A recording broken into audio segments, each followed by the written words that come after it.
Welcome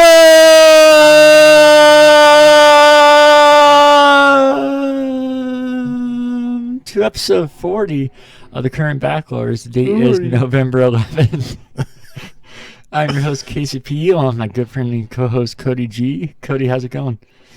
40, man.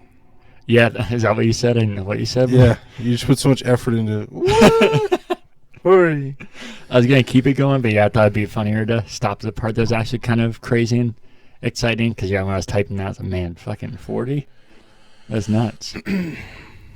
40. That. You know why we've made it this far? Why is that? Because you've had, like, almost... You've been the force behind this. Almost 100% of the force behind this. If this would have been me, it would have been like episode 6 or something. Episode 6? I think so. That'd be kind of depressing. True, though. Depressing, but true. I should have cracked this open before we started. You know the rules. Come on. That's what Ryan tunes out right there when he hears that crack. So, what have you been up to, buddy? I almost ran out of gas on the way over here. You only live like 8 minutes away, though. Yeah, it's below E, so we're gonna see if I can make it to a gas station when I leave here. A couple weeks ago, when I was backing out of the parking spot at your place, the little concrete bumper, I don't know what they call those. Oh, like the, I don't even have them here. You're talking about, like, at the end of a parking spot? Yeah, down by the pool, the visitor parking. Oh, there you have it, yeah. It ripped my bumper off. Oh. Then, like, the little mud thing fell down on the highway. And it sounded like I popped a tire, and these are brand new tires, too, so I was like, God damn it. But unfortunately, it's just that plastic piece. I forgot to put that up, too, so I just mashed that back into place. By this time, I've been on the highway so much with it that it's like only half of it's left. The rest has been scraped away. That's the best part about driving, knock on wood, because I don't want to break on me, and I love it. But that's the best thing about driving a piece of shit car. You just don't give a fuck. Yeah, that's what I was going to say. At least you didn't just get a brand new car or something. That would have been a lot worse. Still sucks, but yeah. That makes it a little easier when you have a car that you don't care that much about. Yeah, I was trying to get the fender back on, too, so I was literally just out there kicking it. That's kind of why I was a little late. I was busy kicking it, waiting for someone to come out and yell at me, but I got it back into place. We'll see if it holds. Have you been up to anything else? Not really, man. No? Just work. Just work and kicking bumpers. Yeah, running out of gas. Decorating my house with trash. Putting stuff on the shelf. I'm glad you said decorating, actually. Me and talked about this past couple weeks. I've been getting pretty fucking annoyed at all these people that are decorating for Christmas and just talking about how you need to do it because all the negativity in the world right now and how it can bring you happiness. Because I'm pretty sure I've been preaching this for about 8 years now, and everybody made fun of me and talked about how you can't do it till at least after Thanksgiving. And you have to decorate for Thanksgiving, which nobody has Thanksgiving decorations, and they don't really sell them, so I don't know what the hell people are talking about when they say that. And every time people are, no, they do, but nobody ever has them, so I'm not sure. You don't think so? With all those, like, autumn leaves and I feel like that's the same fall. thing to do. Yeah, I was going to say, I feel like those are just fall decorations that people put out during Halloween and maybe just leave up until they put up their Christmas stuff. Well, today we were babysitting again, and Renee's niece were like, he doesn't watch, because he never seen National Lampoon's Family Vacation or Christmas Vacation. Mm-hmm. Like, let's watch it. And they're like, we can't, you're skipping over a holiday. And I was like, oh yeah, Thanksgiving. But there's no Thanksgiving movies. No. Yeah, there's nothing. And I'm being dramatic, obviously.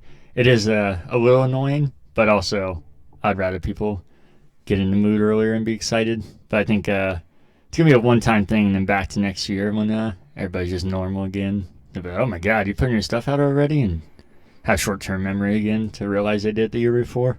I hope so, man. I need a little buffer. I think it's Give you something to look forward to after Thanksgiving. Really, you know how much I love Christmas. That's why I've always done it the day after Halloween. And I still like Thanksgiving, still look forward to it. So I don't just skip over it. That's why I don't understand when people say that. Yeah, you can have them out at the same time. Yeah. But, yeah, that's how I feel about decorating Christmas, Yeah. On our Christmas podcast. But what I've been up to is... You think those exist? I hope so. I don't know. That'd be awesome. I better look that up. What do they talk about? We can talk about that on the next podcast. I'll try and look it up and see if they do. Please do. Do they take a break or just like fucking February? Yeah, see, that's when it gets depressing for me. That's why I do it the day after Halloween, because then you have a couple months to work with and build up. But the day after, then man, we have all this time until Christmas again. It's depressing. So I like to start early because, I kind of just abrupt end for me. I'm just like, this sucks now. But I haven't been up to a whole lot either. I've been working it, obviously, and took overtime again. I hadn't done it last week because of extra life, but I was doing overtime up quite a bit before that, and we're starting to get into our, what they call a peak season, the busy time at our work, so it's getting more crazy, but it's a well-managed company, so it's not like the job we worked at where the busy time came here just fucking screwed over because nobody wanted to do anything and didn't want to prepare properly. So it's real busy over there here right now. Is it? Oh, you're so come busy. Up there. It's just... Like, but my job is where do you hear that? But I got you, yeah. Yeah, I was thinking how weird it must be to work at a movie theater. Already, obviously, but especially coming up now, we know from working there, is when all discussion starts about like crazy Thanksgiving and Christmas. I wonder if it's just like, hey, is anybody going to be here or what's going to happen? I feel like it has to be such a different tone. And just the answer is no. No one's going to be there. I did miss the governor's discussion today. Did you listen to it? No, I was at work. I read a summary of it, though, before I got here. I was kind of just telling people to pay more attention and that more strict about what businesses have to follow if they want to stay open and things like that. Not really anything too harsh as far as what we have to do. But I think it's a good idea in theory to tell businesses they have to enforce it. That was one of them, that they had to enforce it, or the business can't stay open. They can't just have a sign up and then let people come in without them, which a lot of businesses have because they don't want to deal with the crazy people that they have to fight with, which I don't blame because it's already hard enough running a business, I'm sure. But so that's one of the mandates now, but I think that's pretty unfair unless you're also going to pay for them to have more workers or something to just put that on top of already doing a ridiculous job. I tell you what, man, my mom's hometown, nobody wears a mask. Oh, I'm sure. They kind of fucking stare at you too, like, you wearing a mask? Are you better than us? It's fucking weird. Kind of like it though. Jesus Christ. It's alive out there. Alive and real when you're outside of a city. Yeah. Feels good. Makes you want to go move to West Virginia. Don't say that. How dare you? I mean, I feel like that's the most libertarian state. I recently watched The Wonderful Whites of West Virginia. That's like a fucking 2-hour-long commercial for libertarians. I don't know. I feel like you get the crazy mix of redneck in there, though, which I think that's libertarian, though. You think so? I was going to say, yeah. I think there is a good amount of crossover, like you can do with anything, with like Democrats being over the top with like social issues and Republicans being, what are you smiling at? Oh, nothing. I was just moving. Oh, I think you could do the same thing with Republicans or anything, kind of. There is a big demographic in each of them and crossover, but I don't know. I feel like that's not actually what libertarian is, but I feel like there's definitely some crossover there just by nature. Feels good. Feels free. You know how I feel about West Virginia. It's a love-hate. Yeah. Love to hate it. It's mostly a hate for me, but there's some positives there. I've never been whitewater rafting, and I definitely want to do that. They were one of the last states to get coronavirus, too, aren't they? I think so. It sounds right. I think they were Seems the like last forever one. ago now, but I'm trying to think now if Alaska had it before them or what happened. Alaska is like, I only spent a couple weeks there, but it also felt like if you remove the white trash out of West Virginia, very similar vibes. I'm guessing a lot more scenery as well. Oh yeah, gorgeous. Yeah. Not that you can't find nice things in West Virginia, but I think it had to be a different level. When you look at an election map of West Virginia, you ever done that? Like for local, you mean? Yeah, like counties. No. Well, I have during like the presidential election, if that's what you mean, but for like a local election theirs I haven't. It's all red. Oh yeah. There's not a single county that went Democratic. I think Alaska's the same way. Yeah. It's good stuff. Then besides that, they announced I talked I think last week. I don't know, my weeks are so mixed up after doing the extra life stuff, but I talked about my Halloween stuff at work with the costume and the pumpkin. My pumpkin didn't in place, which is highly fucking offensive. That thing was gorgeous, as we saw at the picture I shared. I think they took the body out, didn't they? No, they took his handcuffs off though. Oh, Didn't they? Yeah. Which I don't know why I put them on there, but it just kept getting funnier the more I did it. So I'm not surprised it took them off. I was kind of caught me off guard. But I didn't finish third in the costume, so I got a $25 gift card. But if I finished 2 places ahead, I could have got a Switch. Oh, So, Jesus. Yeah. What was your costume again? The pumpkin head from The Office. Oh, yeah. Yeah, so What was first place? the Switch. No, I'm sorry, the costume. Oh, it was fucking Edward Scissorhands. You know how much I hate Edward Scissorhands to begin with? Literally my most hated movie. And then he took the Switch away from me. Who was second? That one was pretty awesome. It was a Macho Man, and it was a really over the top. Yeah, that was a good one. And Edward Scissorhands was well done. Like, it was well made, but fuck Edward Scissorhands, especially after that. Which Macho Man was it? The yellow and red was like the yeah, you know what I'm talking about. Yeah. Yeah. So it was good. It was funny. Was it the NWA? No, NWO days. He did he followed with Hulk and did all the black stuff, right? Yeah. What's your favorite one? My favorite look of his? Mm-hmm. Oh God. Until I saw that, I couldn't even probably describe what he looked like, and I liked him a lot.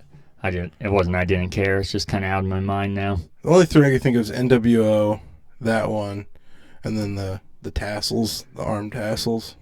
He had those on him. Oh, did he? Yeah, it was red and yellow, but he had the tassels everywhere. Jesus, man, you went all in then. Yeah. Yeah, that was funny. I might have to look at his costumes when I'm done out here. And then that's all I've been up to, actually. I can talk about Extra Life for a second, because I know we didn't get to talk about too much. First off, that ending that we had it there. That's, like I said, it seems so scripted the way it ended. I'm glad it was live, because that wasn't. But that is so fucking fake. It's just too perfect of an ending. And we all lived. Yeah. It was just so hectic, and the odds of winning Warzone to begin with are slim just by default by the number of people. What is it, like 150? Something. So just by numbers alone, you're already slim to none to win. Especially with hackers. Yeah. And then coupled with the fact that, like I said, I've won a few times, but that's not very good odds for how many times I've played. You said you'd never won. Never won. And Derek wins a good amount, but as I saw, we lost, I think, like 5 before that, so it wasn't like he could carry us or anything. Not that he's bad, I'm just saying. He's not like pro level or anything where he could just carry us, so the odds of us winning that last one were so slim. And then Ryan saying that he would finish it off at 700 if we did it. I'm pretty sure he was banking on the fact that we would not win, which I was kind of thinking as well. Yeah, man, I really appreciate it. I was like, I went through there to see if he really did it, and he did it. Yeah, like I said, I kept telling him not to because he already gave too much, but I had a feeling he was gonna. I noticed some people messaged me too, like family members. They couldn't donate for some reason. Must have been while it was down. Yeah, that fucking sucks. So it would have been even more. I was gonna say that it's still up, and like I said, they don't actually take any of the money till the end of the year. So if you want to tell any of them, don't feel you have to, but that the donations are up till the end of the year, because I streamed, I'll talk about it here in a little bit, but Planet Coaster last night. And I did an extra live stream for that, and I think I'm probably just going to do that till the end of the year on and off, not every time I stream, but here and there, just to see how much we can finish with, because we finished with, me and you, $700.40, and Nathan finished with $115. Whoa. So our team's at $815.40, and then Derek never ended up, well, he played with that Warzone with us, but he wasn't streaming, but he said he still plans to stream. He just that night got all messed up, so he said he wants to do a new Call of Duty comes out, so Awesome. We'll see if he ends up doing it. But either way, yeah, they don't take all the money until the end of the year, so Nathan, that's his name, right? yeah. I haven't listened to the podcast yet. I need to. I tell you what, while I'm on here with you, because I keep forgetting to ask you, is it on all like streaming sites? It's on Spotify? Yeah, it's on there. Okay, let me go add that. What's it called? Backlog and Beyond. Man, that's so crazy. Backlog and Beyond. There they are. Look at that. Whoa. I'm going to follow them. Yeah. So boom, I'm following them. No, I really appreciate it, man. I haven't told my parents yet. Oh, you haven't? I haven't run into them yet to tell them, but I know they're going to be ecstatic. Speaking of static. Got I my don't, phone or something. I don't know what that was. I'm guessing it probably didn't come through on the podcast either, so that probably is a really awkward joke. Yeah, we just heard a static noise. But I'm sure they were be more than ecstatic. They'd be. It means a lot to them, especially because I don't know. Yeah, that's awesome. Yeah, like I said, when I set our goal for me and you at 500, I really didn't think there'd be a way to get to that. I'm not trying to be corny or anything. Like, oh my god, I can't believe we did it. I just really didn't think any way we could get to 500 in that time frame. Especially because they're strangers. Yeah. There's a stranger that donated to our stream. Yeah. Yeah, it was nuts. Yeah, I expected mostly friends and family. Obviously, I don't appreciate any less. It's just, that's what I expected. So, yeah, the fact that any stranger did was crazy to me. And then also Nathan, too. Yeah. Thanks, man. I don't know if you're listening. And then even with our friends and family, I didn't expect them to donate that much. And then when I upped it to 700, I was like, there's absolutely no way we can get to that, especially when it was getting near the end of the night. And then Ryan made that crazy donation. But, yeah, again, there's no way to say it without sounding corny, but it's true. Every donation, obviously, build up to that, because even though Ryan gave an insane amount, if somebody didn't give $3 or $1 or whatever, then it wouldn't be over 700. Yeah. Unless you take that 40 cents, I guess that's the only way it'd be. But, yeah, I thought it went as smooth as it could for our first year doing it. I think there's a lot of things that if we do it again next year, which I want to, that we can learn from and do better. But I thought it was a lot of fun. And like you said, it's obviously a good cause. And, yeah, like I said, I think I'm not going to do all my streams to the Extra Life feed, but I'll probably do it on and off till the end of the year and see if we can get extra crazy and get our team up to like 1,000 or something. Yeah. By the end of the year. I don't expect, I was going to say it didn't seem like too crazy a goal, but I don't expect anybody to donate, especially if people already have, so it might be unrealistic, but that's a decent amount of time to be able to hopefully get to that number. Man, that's such a cool hospital, too. Yeah. I'm not just saying that either. Like, being there and you see these, like, really sick-ass kids going in there, I sound so, like, immature saying that, but honestly, like seeing these parents wheeling their kids that are, like, I don't know, their 100th round of chemo or whatever the hell's going on, and they've designed it as you're walking in. There's cool shit along the whole way. I wish there was some way you could see it. Maybe there's some tours on YouTube. Probably definitely can't visit now because of the Rona, and they'd probably be a little weirded out during a children's hospital. Security is high as a motherfucker there, too. Yeah, it makes sense. They have crazy armed security there, and what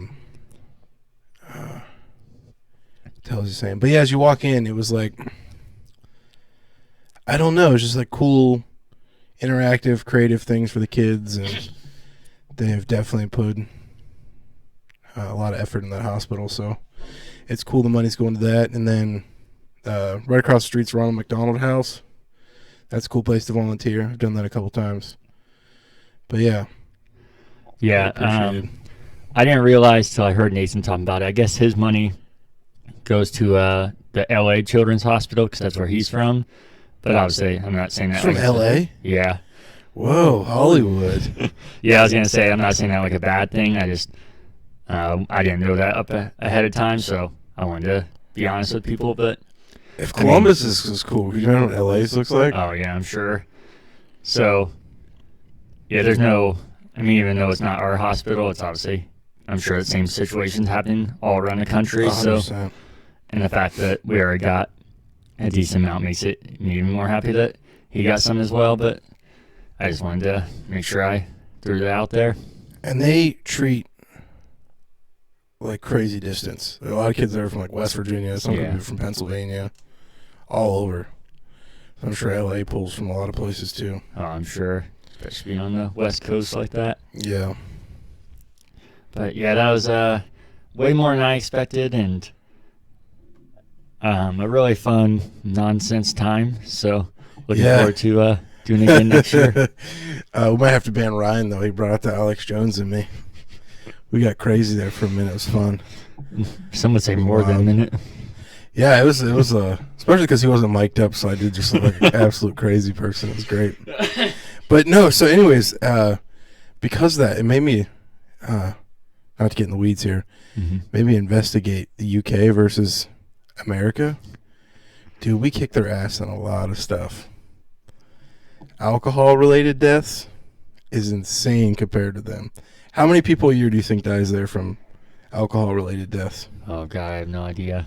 We could do just DUIs if you wanted. I still don't know, because I'm not even sure what ours are. Let's look up the UK's deaths. This is a good number. 666 people killed in Great Britain every year, with 3,000 seriously injured. What do you think the USA is?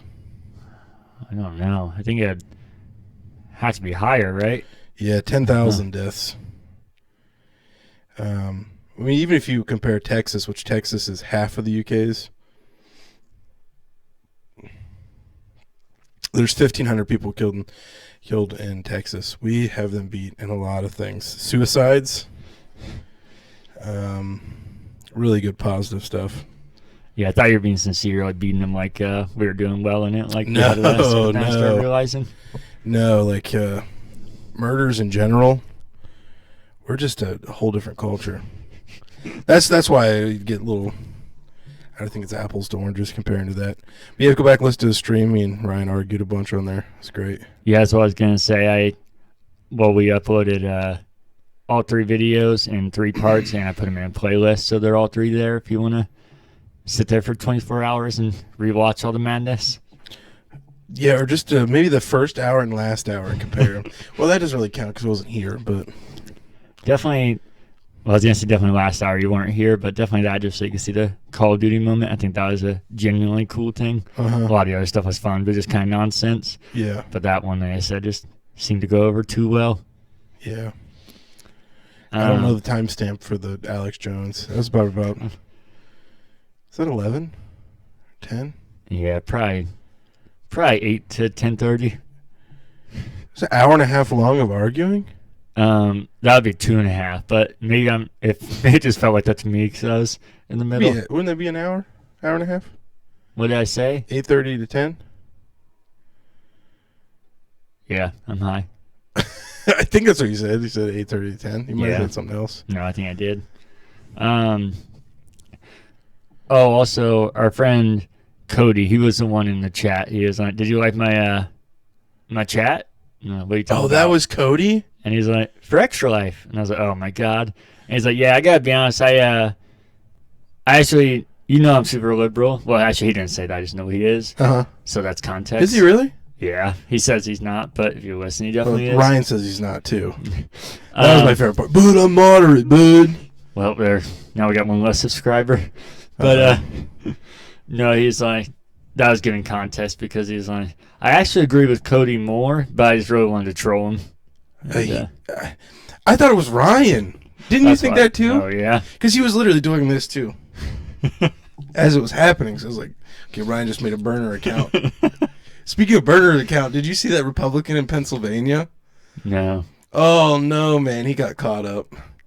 He was posted something like conservative and then responded to this guy, black guy commented back. I'll have to find it because I feel like it's funnier to read. But he said something along the lines of, "Hi, I'm a black gay guy, and Obama did nothing for me." But he forgot to switch to his burner, which was the black gay guy. So it's just his white ass sour cream account saying that. Jesus Christ! I hate social media and politics. Should have never happened. Do you see what the Secretary of State said today about Donald Trump having a peaceful transition of power? No. Again, I thought it was something fake. Oh. And this wasn't on Twitter. It was a video of him saying it. I just went to Twitter because to see if it was really him, and he has 2.5 million followers, and he's verified. He said it'll definitely be a peaceful transition because he's just transitioned to the second term, so there's no reason it wouldn't be peaceful. What? Yeah, I have a lot of conservatives like do the recount in Georgia, and it's like I'm looking at the history of recounts. They've only ever swayed if it's been like hundreds of votes. Unless they do, I don't see it happen unless they catch like some crazy theft going on. Then yes, I could see it. But besides that, I'm like, Biden's the next president. Yeah, that's why I said I think if it was even one state, I think it'd be easier for them to make the argument. But I think what happened, they would have to catch some crazy silly stuff. Yeah, some crazy stuff, and I don't think it's good that the social media empires are totally just dismissing Trump, and they've just moved on like Biden has won, and he legitimately hasn't won yet. Yeah. I don't think that's good for the country. I think you should for healing process wise, for the Trump supporters, you should just let the recounts happen and just prove 100% that nothing shady happened. Because, I mean, it is odd that one party pushed like crazy for mail-in ballots, and that there is some crazy shit going on social media right now. Social media companies doing crazy shit, and they're definitely biased towards liberals to an extreme amount. So I think for healing process wise, you just need to 100% without it, especially the group that has been claiming Russian collusion for 4 years. You need to chill out and let the Republicans do that. But there's no way in hell I see Trump doing the next 4 years. Which that reminds me, since the beginning of coronavirus, when they stopped payments on student loans, I've been wanting to pay off my student loans, but I knew Trump was going to lose, and I didn't know who they were going to. As back then, I thought it was going to be Bernie, so I stopped. I didn't pay on my student loans, so I recommend everyone out there do not pay on your student loans right now. It looks like Biden's going to forgive a shit ton of it, if not all of it, for most people. So don't pay your student loans. Pay the minimum amounts and see if he'll pay it off for you. Yeah, so don't pay your student loans. And maybe he'll pay them off for you. That's what I'm holding out for. I think at least 10K. The Nancy Pelosi's talking at least 10K. Which is weird. Which is weird because the government makes a shit ton of money off interest off those. And we were in this student loan issue because of government regulation, so let's create more government regulation to deal with the government regulation. But just look at it, we're going to get probably 10 grand. I'm expecting paid off. So don't listen. If there's one thing you listen to me, don't pay your student loans off right now. Because I don't think they'll do anything for the people that's paid them off. Oh, yeah, I'm sure they won't. I don't know really how you could, but yeah. Which would piss me off so much. I'm glad I waited. I'm glad I did gamble. So, yeah. I think your biggest issue there is banking on the fact of trusting the government no matter who's in power and sticking to their word. But that's accurate. And good luck getting it passed because I know Donald Trump was trying to pass. That's another scary part, too, is this is not a conspiracy. This is a fact. Nancy Pelosi was blocking any sort of stimulus or anything Trump was putting out there, and vice versa. I'll get to that in a second, but at first, I really thought you were going to say this is a fact. Nancy Pelosi is black. She wishes. She wishes. No, I think that's, unless you're so biased you just can't see anything, I think that's pretty obvious. Even Andrew Yang said that. And Bernie, too. Oh, did he? Bernie called her out on Twitter as well. Yeah, so I don't know how people could really argue that one. I just wish they're high up in the party are saying that. I just wish Andrew Yang and Bernie would have a fucking backbone to them. They're too nice, dude. Trump's too mean. They're too nice. It's like, goddamn. They just push Bernie around like he's a fucking muppet. He kind of I'm sorry. Yeah, he does. He kind of looks like one too, the old man. Poor guy. But yeah, so don't pay your student loans. 'Cause I think there'll be a big chunk whittled away. They said it's gonna be the first thing too under their cabinet. First thing they'll be working on. I guess we'll see, huh? Yeah, we'll see. 'Cause $10,000, that's what I have. That'd pay me off. We can get our next thing here. Is there anything you forgot about from last week to talk about? No, I feel pretty good about that. Yeah. The only thing I missed, or at least I noticed I missed, I'm sure I'm missing more, but when we're talking about what I've been watching, I've been also watching a few more episodes of It's Always Sunny in Philadelphia and trying to catch back up with that. But that was the only thing I missed. How has that show not been canceled? I think it's funny as fuck. There's some really good, like, it's not funny as fuck. It's enjoyable, but Renee constantly has it on. So I catch stuff here and there. I'm like, holy shit, how old is this episode? She's like, oh, that was like 2 seasons ago. I'm like, the fuck? How'd they get away with this? Especially because they're using their memes when Philadelphia swayed the election for Trump, and it's like, did you guys ever watch any Always Sunny episodes? Because they're pretty. There's blackface. What is dumpster? Isn't there like a dumpster baby episode? Yeah. There's some crazy shit in that show. That was one of the first movies on early Netflix streaming days that I found. Dumpster Baby.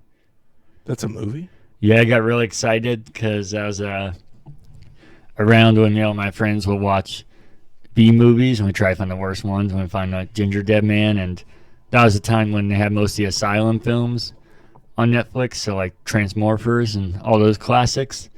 And I saw Dead Baby and I was like, oh, or Dumpster Baby. I mixed two movies together there. I think you know the other one I'm talking about, which is horrific to think about that. But I saw Dumpster Baby. I got super excited, and we waited weeks to watch it, and we got a whole crowd together. No. And it was not a B movie, and it was just fucking terrible. That sucks. Yeah, it just sucked all around. Asylum, the Transmorpher series is the hardest I ever laughed at a movie. Is that the only ones theirs you've seen? I was going to start listing. I can't remember, but they've done so many that are good. It's I've listened to a bunch of interviews of guys that worked on those movies too. It just sounded like the whole time they were making it was nothing but fun. Of course they knew exactly what they're doing. Yeah. But they're made in, I think, Georgia. I think so. I feel like I've never seen that. And just the few interviews of like guys that did practical effects, like the guy that made Ginger Dead Man, and Bong. He made the Bong too. It just sounded like, God damn, that sounds like some fun ass movies to work on. I'd rather work on those movies than Hollywood any day. Yeah. Hollywood sounds horrendous, but that sounded like a lot of fun. But yeah, the hardest I think I ever laughed at a movie is the first Transmorphers. Just because I think the funniest part too is realizing they're like, okay, Transformers has got Megan Fox, so they just had like 36 Megan Fox knockoffs. Do you remember that? Uh-huh. They were all just like in a group running around. But you could ask Peter and Gap about that. We one of those moments where we're just slap happy and you're laughing so hard you're crying and you can't see. At like 3 a.m. That's because of Transmorphers. Just the name too. Like we couldn't get over the fucking name, Transmorphers. That was back in the days too, where Redbox really promoted asylum films. Where it felt like as soon as those movies came out in the theaters, Redbox would be really promoting Transmorphers or Abraham Lincoln Zombie Hunter. Or some of the other asylum. That's let me look it up here. Is that what you're looking up? Yeah, I didn't even know they made Sharknado. If this is accurate, they made Sherlock. Let me see. What was that one? Did they even change the name? No, they fucking Atlantic Rim instead of Pacific Rim. yeah. And they just made Sherlock Holmes and didn't even change it. It's called Sherlock Holmes. Sex Pot. If you didn't see that, that was a good one. Titanic 2. Oh, this is another one. Battle of L.A. Battle of L.A. And I know people make fun of the action movie. I think it's awesome. I don't know how you feel about it. I loved it. It's a great movie. I don't know if it would hold up, but yeah. Snakes on a train instead of snakes on a plane. The Martian Land. I never heard this one. I don't know if you saw this, called Santa Claus, like cats, and that's easily could be a real movie is the crazy part. Avengers Grimm instead of Avengers. Road Wars instead of Mad Max. Yeah, silent films has a special place in my heart. I'm right there with you. The guy that made Gingerbread Man and the Bong and all that stuff, he's got a museum, I think, in Georgia. You go, Jesus, go meet him, and he's got all the stuff he's made. And you could, a few YouTube interviews to watch with him. He could talk endlessly about some asylum films. So, sounds fun. Yeah. So we can move on to corrections, questions, and feedback. Do you have any? No. Okay, I know James sent in an email. I gotta be honest with you, I was thinking entirely too hard, so I didn't come up with my games yet. Should I read it? Did you get your games yet? Or game? Should I read it? Do you want to do yours and I'll do mine next week, or you want to wait? Okay. So, like I said, James, I'm sorry I don't have my games yet, but I need to keep thinking. Because my issue was, I thought of literally endless games I would want to come back. And, really? Yeah, to have remastered, but I don't think that's why you might say really like that. I don't think it's necessary to have all those come back. So I'm trying to narrow it down to games that, yeah, they might benefit from looking nicer or controlling a little better. But I'm trying to think of games that were amazing back then, but are kind of unplayable now. And I think you could modernize and make them what they felt like back then is what I was trying for. So that's why I'm thinking too hard and why I couldn't answer, because I think even pretty much any of the underrated games when we did that a couple months ago, I feel like any of those I could pretty much do with a remaster. But yeah, it'd be awesome to have Shadowrun have a community back and better graphics. Yeah. Fear, it'd be cool to have better graphics. That'd be cool, but not really necessary. So I'd rather think of, I guess I probably should have read the email so it makes sense what we're talking about. Yeah, go for it. But James said, after seeing the news, which we're going to talk about here in a minute, about the Mass Effect remaster, I thought I have a question for you guys. With the new consoles in, is there any new game or any games you'd like to have remastered/remade? Not just a port or backwards compatibility, but like some kind of upgrade or something. And they said, I will try to think of a question every week for you guys to talk about. Some questions might be kind of stupid, but I figured why not? And no, James, we would love that. This is actually a really good question, as you can tell by the fact that I need another week to think about it. But yeah, I don't care even if it's something ridiculous or a dumb question. We're not going to judge you. We'll roll with it, and that might be more fun to have something dumb to debate about or argue over. So you can't go wrong with that. Yeah.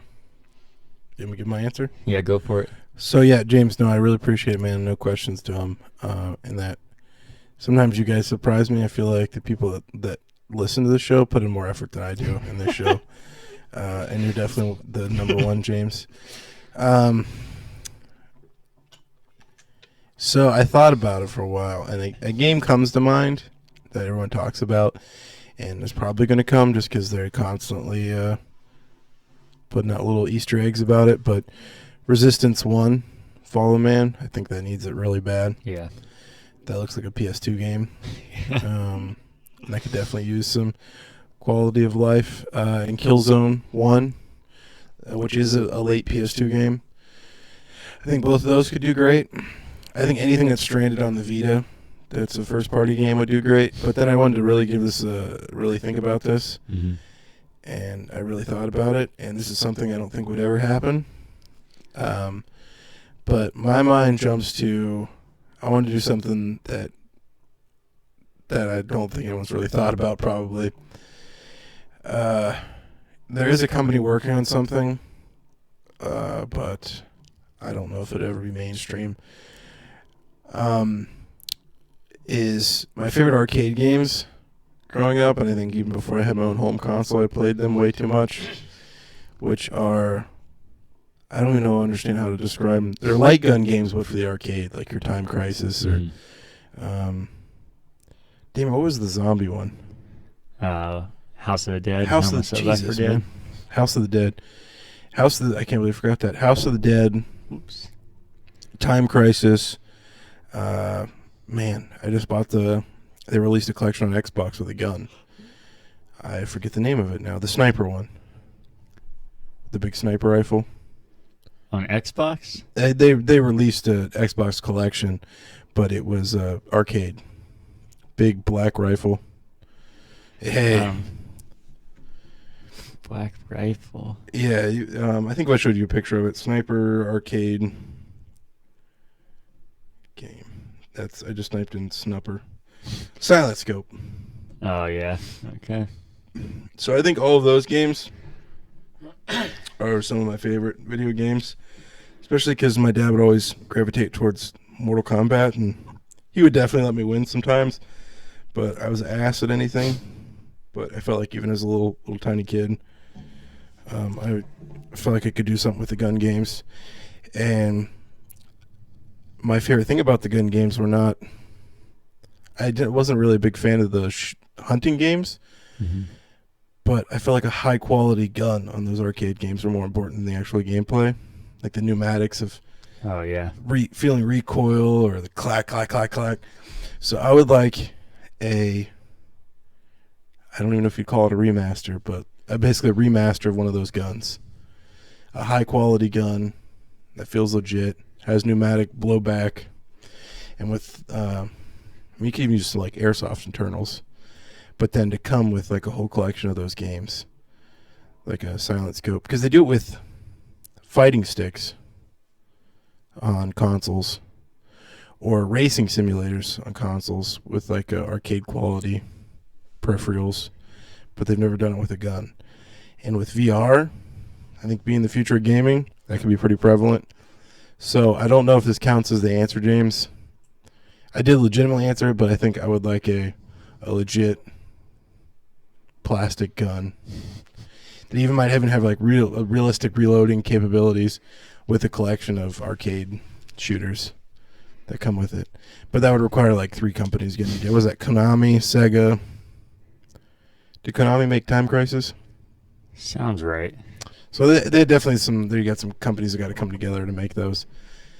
But I think there's a place for that. So that's my answer. I want a high quality gun peripheral with all of these games that are stranded on arcades. Especially because, man, the PS3, PlayStation Move, and the Wii brought a lot of those games over to the home consoles and did a really good job on them.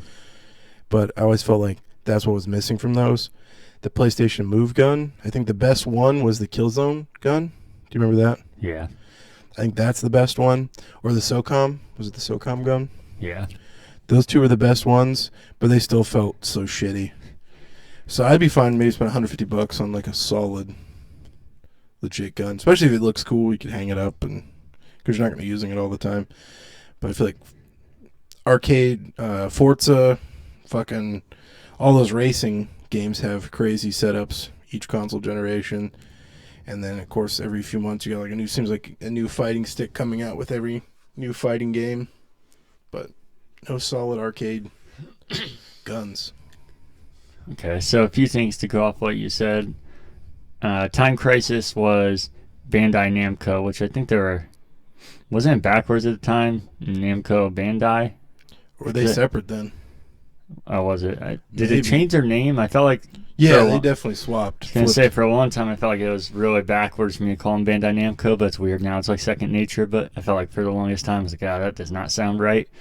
And then you were talking about the gun and how you feel like the gun matters more than the game. And I agree. I think how it interacts with the game is the most important part, though. Not just like the feedback that you get physically, but I don't know if you played a game where it doesn't quite line up on the screen or is just off when you're shooting. Oh, yeah. But that's the most frustrating thing in the world. And when a game feels accurate and feels like what you're doing is correlating on the screen, I feel like that's when it connects. And that's not even the game's fault, though, right? That's just the settings being off. Oh, is that all it is? Just like wait and see, like Guitar Heroes, I mean. Do you remember GameWorks, what was it after GameWorks? KDB or whatever.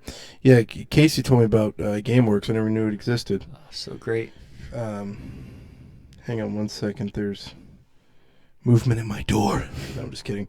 But yeah, once I was like, oh, let's go check it out at KDB. So KDB kept all the games from what you were talking about from the early 2000s. All of them had not been calibrated in forever, so all of them were off and terrible.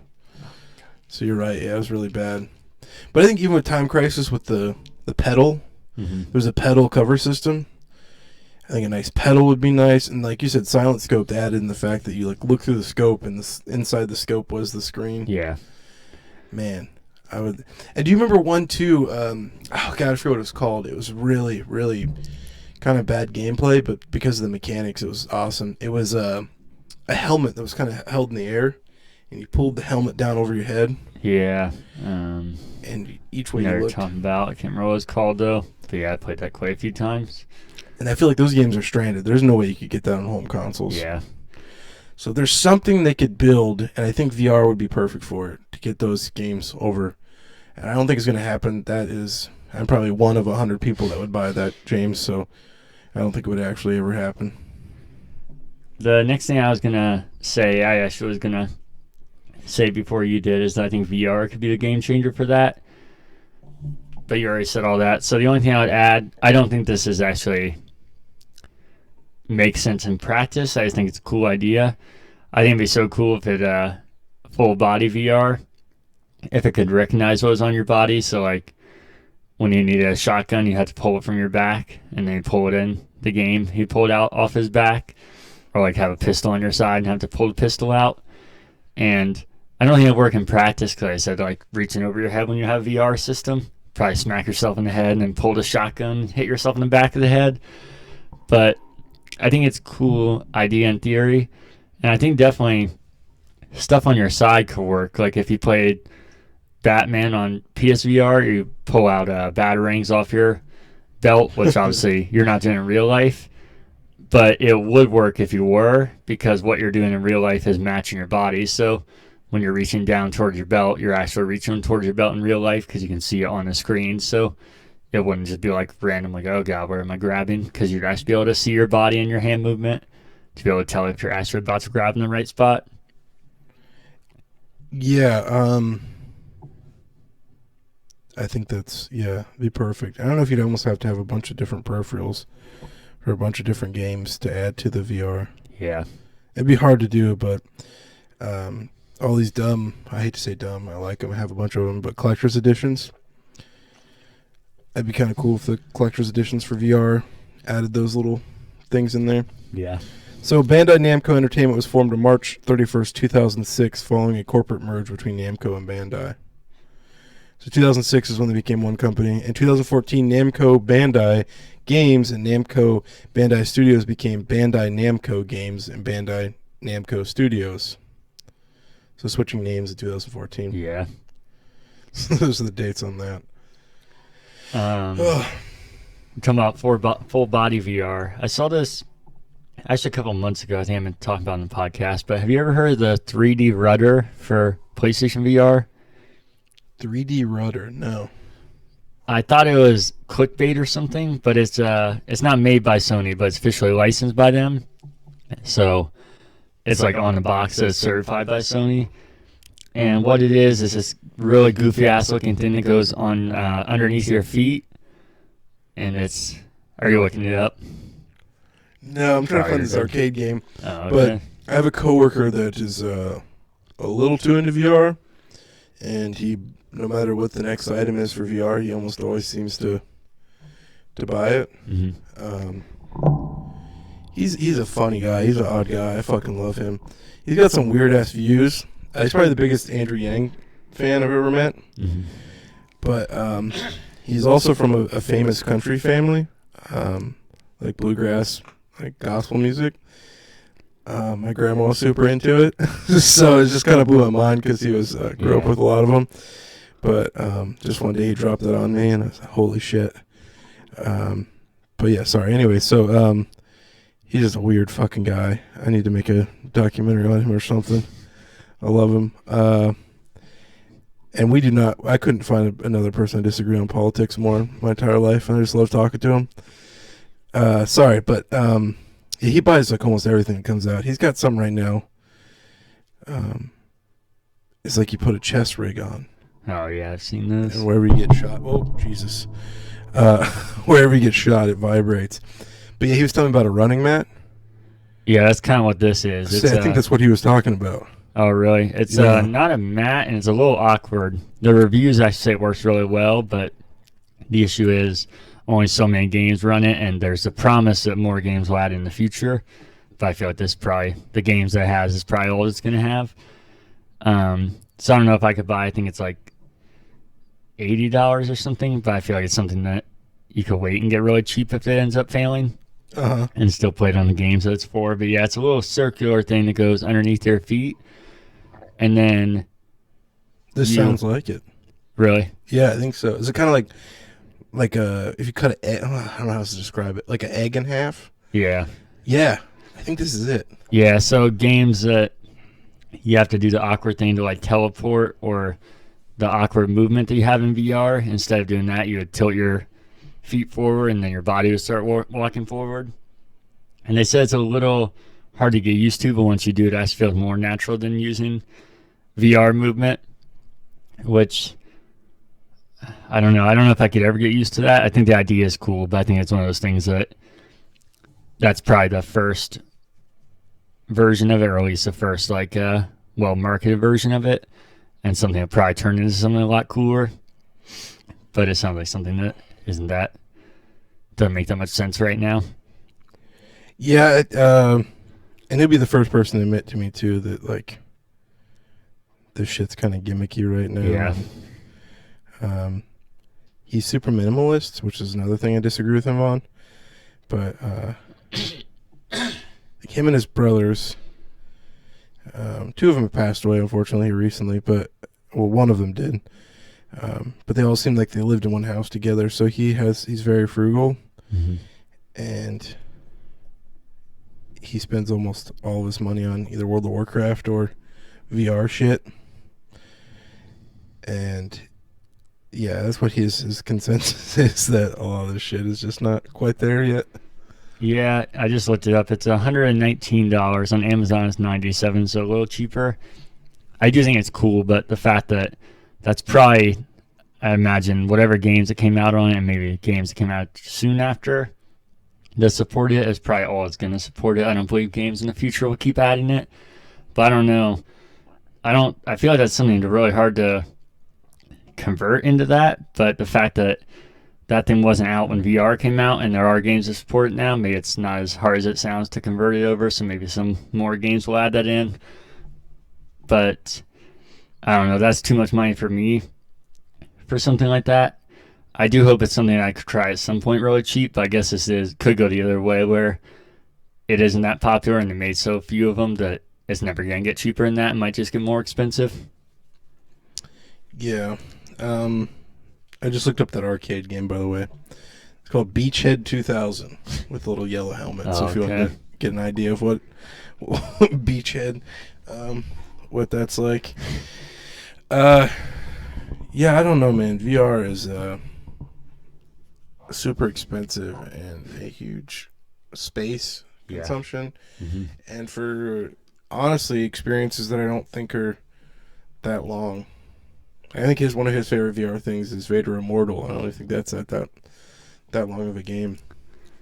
Yeah, I think it's definitely in its early stages. I mean, gaming is still relatively young for most mediums to begin with. I know it seems like it's been around forever, but if you compare it to movies or music or anything, shows, whatever, it's not even close.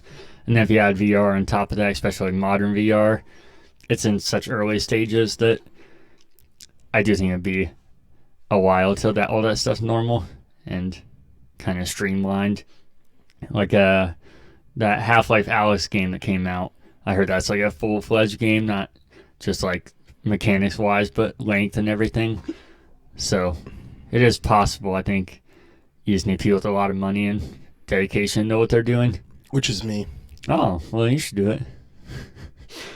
Also, the last thing that I'll talk about that you addressed was Killzone getting remastered. It was actually remastered. I didn't play it, and I think it didn't get that great of reviews, but I never played it myself. On PS3 in 2012, the Killzone HD, and it was actually made by Supermassive Games, the people that made the Dark Picture Anthology. Really? Yeah. I didn't even know that was a thing. Yeah, I knew it was a thing. I know it was on PSN. I can't remember if it was a physical version or not.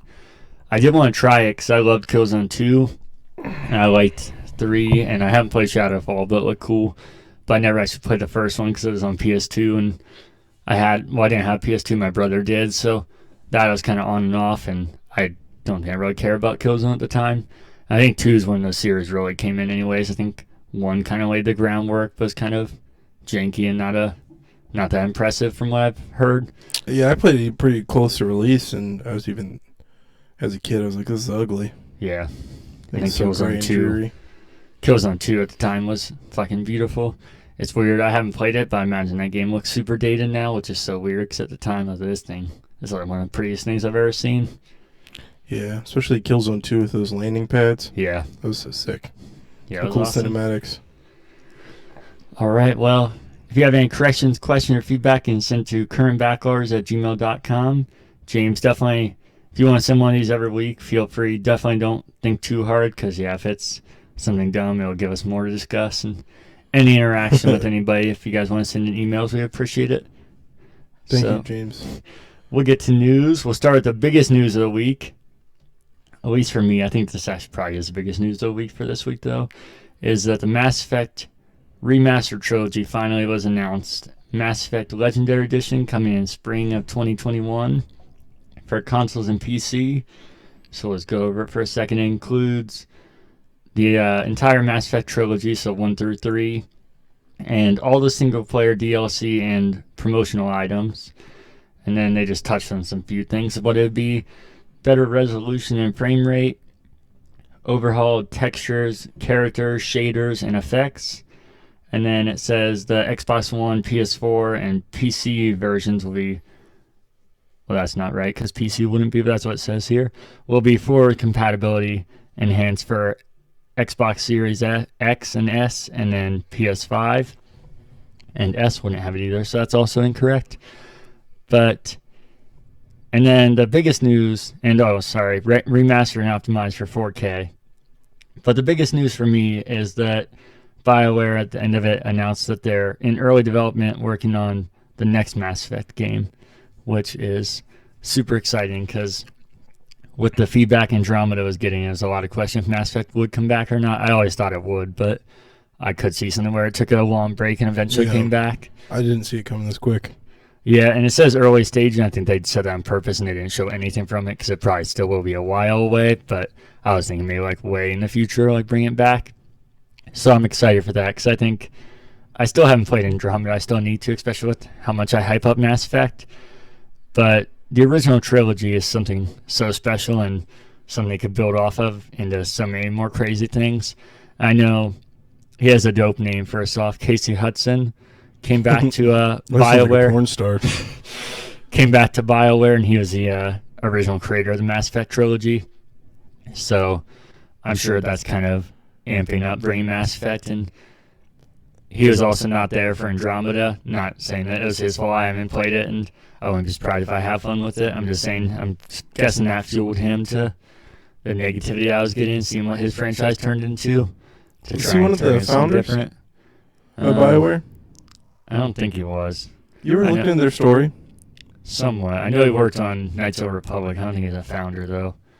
Let me look up the founders of it. I would strongly recommend watching. There's tons of YouTube documentaries on BioWare. They were a group of doctors. Oh, yeah, that's Greg and Ray. So, yeah, he's not one of them. Because he's relatively younger, so I didn't think he was. Founders. Well, for some reason, Google has him listed as number 1 founder. Guess the most popular name. And it's pretty dope. Let's see. History. Let's go to history real quick. Founded by Ray and Greg, alongside Trent Ulster, his brother Brent, and cousins Marcel and Augustine Yip. They graduated from medical school, and I think weren't they like day jobs was like doctors to support the game company? God, I love those things. Man, this is fucking capitalism. High five. What's up? Busting your ass and paying off like this. Also, Jesus Christ, why waste your time in medical school?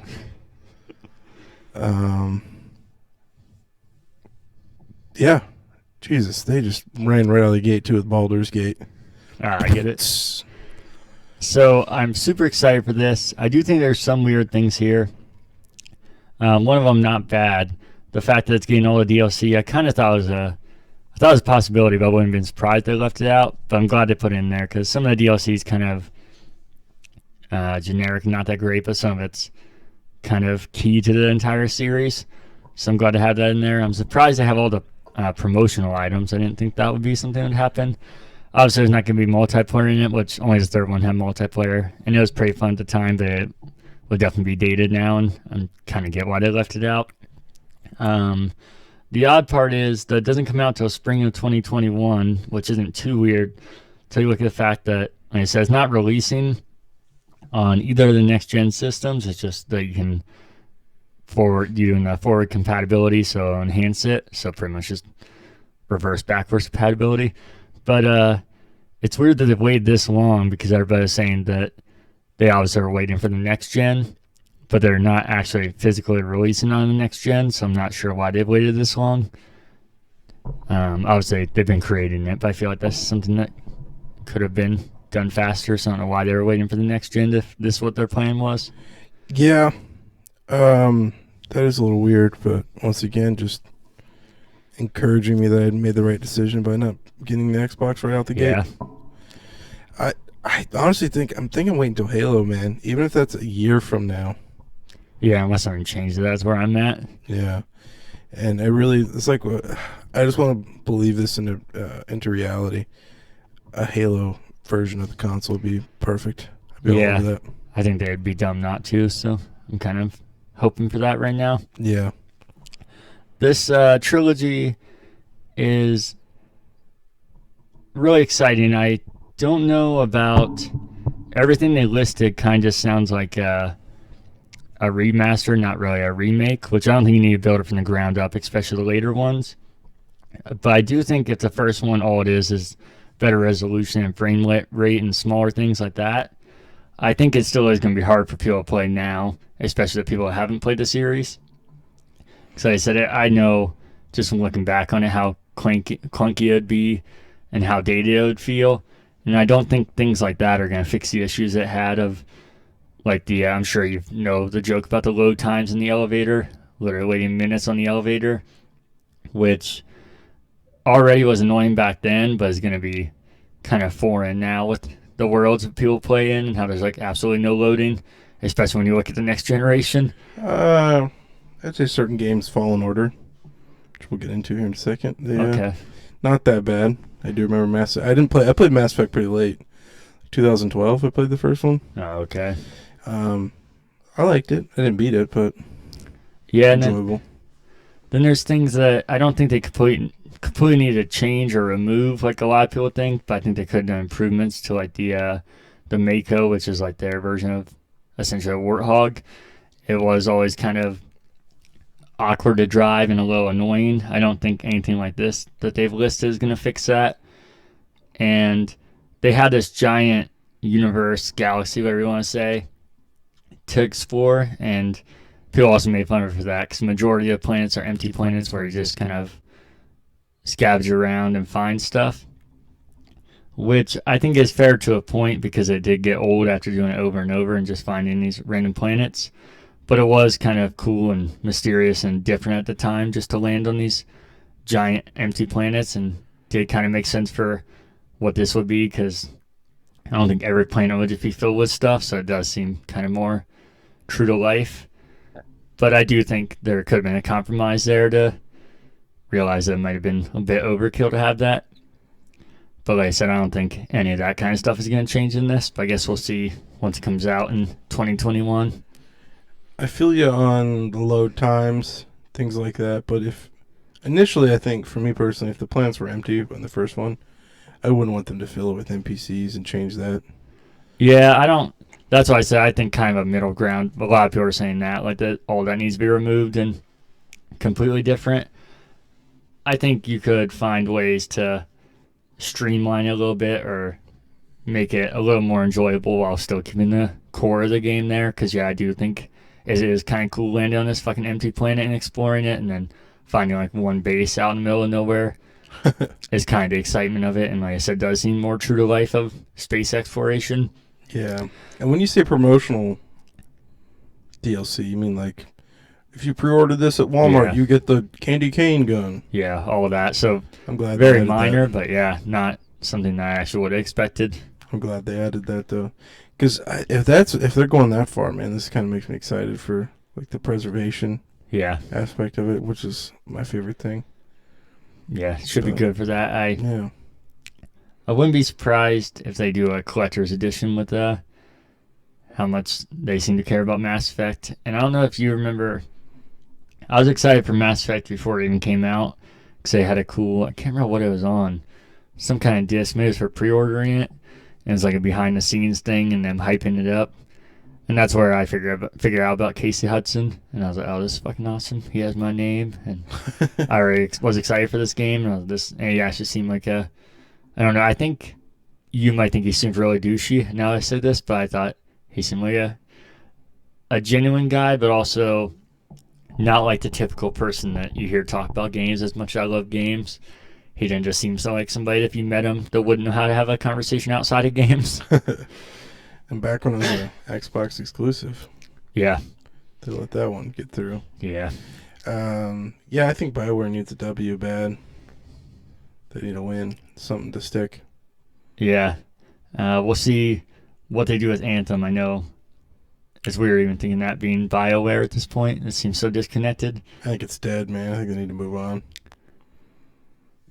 I don't know. I think, well, we're going to get into games with Surface here in a minute, so I guess we'll talk more about then. Okay. But we'll move on to, neither of us had the new consoles as we already talked about, but I have been watching a good amount just to try and get informed. That would have been the one good thing about you having it is that I at least have a little more insight because right now I'm kind of just looking at random shit. Not that I'm like, oh, you should have gotten it because, yeah, I don't blame you at all. I knew you saw it because Garrett posted about it, but I saw it a few hours before that cringy-ass YouTube video of the guy blowing vape into his Xbox. Yeah. I haven't watched the actual video yet. Oh, you didn't? Yeah, it was dumb. This fucking Microsoft's Twitter account, man. That felt like 2015, like what are you trying to do there? Trying to make it look like the Xbox caught on fire for clicks, but my favorite part was parentheses fake. It was in a different language, so I don't even know if that's what they were doing, because if they were, they're complete idiots, because they showed the vape before they even do it. It doesn't, like, start on the thumbnail, I'm sorry, the thumbnail to get you to click on it to think, like, oh my god, the new Xboxes are catching on fire. And I think even the video itself, to like, oh, this is kind of cool that it does that. I'm like, no, it's common sense that a fan blowing. Have none of us seen a fan work before? Like, I'm sure you saw. Did you see the ping pong thing? No. It doesn't even actually work. I guess it was fake. That's how dumb. Balancing it. Yeah, and I was like, that would be kind of cool, but I guess that was fake as well, and it can't actually do that. You're a fucking powerful fan. Yeah, that's what I was gonna say. That might be kind of worrisome if it could do that. But some of the things that came up is I another thing I didn't talk about is a couple weeks ago is we talked quite a few times about how these systems looked, and I talked about how I'd really judge it once I've held them, which obviously I haven't held either of them. I haven't even seen them in person. But I will say, as much as I like the PS5 looks without even holding it, the fucking size of it is definitely making me dislike the looks more. I know it's like a meme at this point, but I did not expect it to be fucking as large as it is. It's kind of laughable how giant it is. Yeah, I'm still trying to figure out where I'm going to put it in my entertainment stand. I would imagine it has to be the biggest system ever, which is crazy. I think the PS5 is bigger, though, isn't it? That's what I said. Did I say? Oh, I'm sorry. I thought we were talking about the Xbox still. Yeah, I meant to say PS5 if I didn't.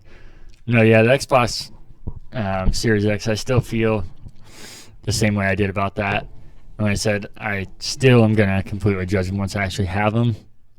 But just looks-wise and seeing what I've seen, that's a bit of a turn-off from what I thought so far. But we'll get into the fact that same thing we talked about the Xbox is that the PS5 has 825 gigabytes on its SSD, but again, the part of it is being taken up, so you actually have 667 gigabytes of usable storage on it. And then to make it even worse, The Verge reported, I guess they said on Sacred Symbols this was a known thing. I didn't know it was, if it was known, that it won't support SSD storage expansion at launch, and it's not going to support external storage until a future update, and that's from GameSpot. So, what about those extra ones?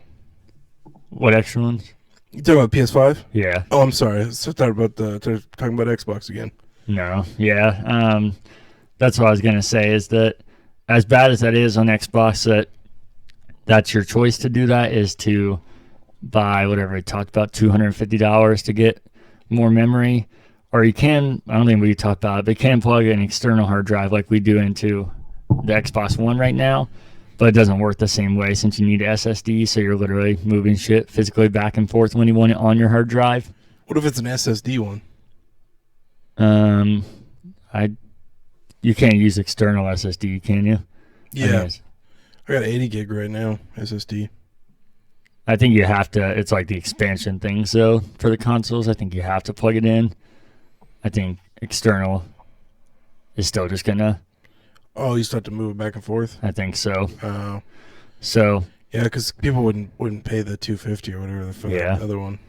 So as bad as that is with Xbox already, I think that's terrible. You have to do that, and that's your options. If me and you were waiting for Halo 1, usually those Halo ones have double the memory.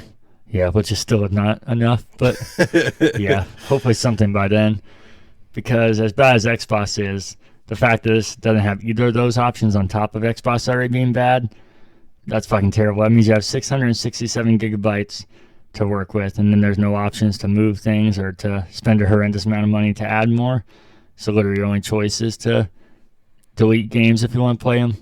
With 667 gigabytes is not going to be much, especially with the game sizes going up, and you can get a few games on there and delete it, which sounds, all this sounds like about as not next gen as you can get. Yeah. But we can talk about the Xbox for a second. So that means there's PS4s with more storage. Oh yeah, definitely. Capabilities. Yeah. I get it because they're going the SSD route, which is definitely what you have to do.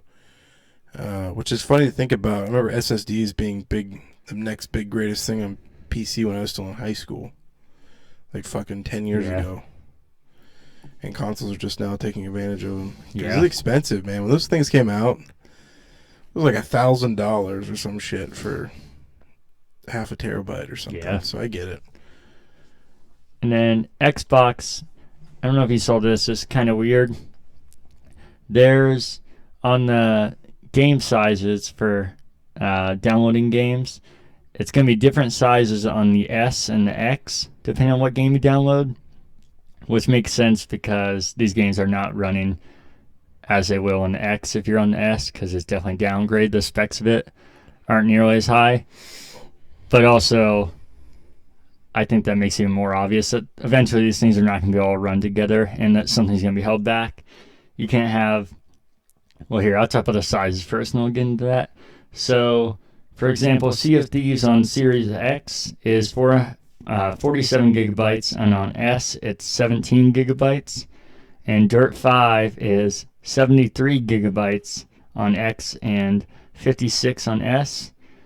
Gears 5 is somehow lower than Dirt 5 at 64 gigabytes and then 39 gigabytes.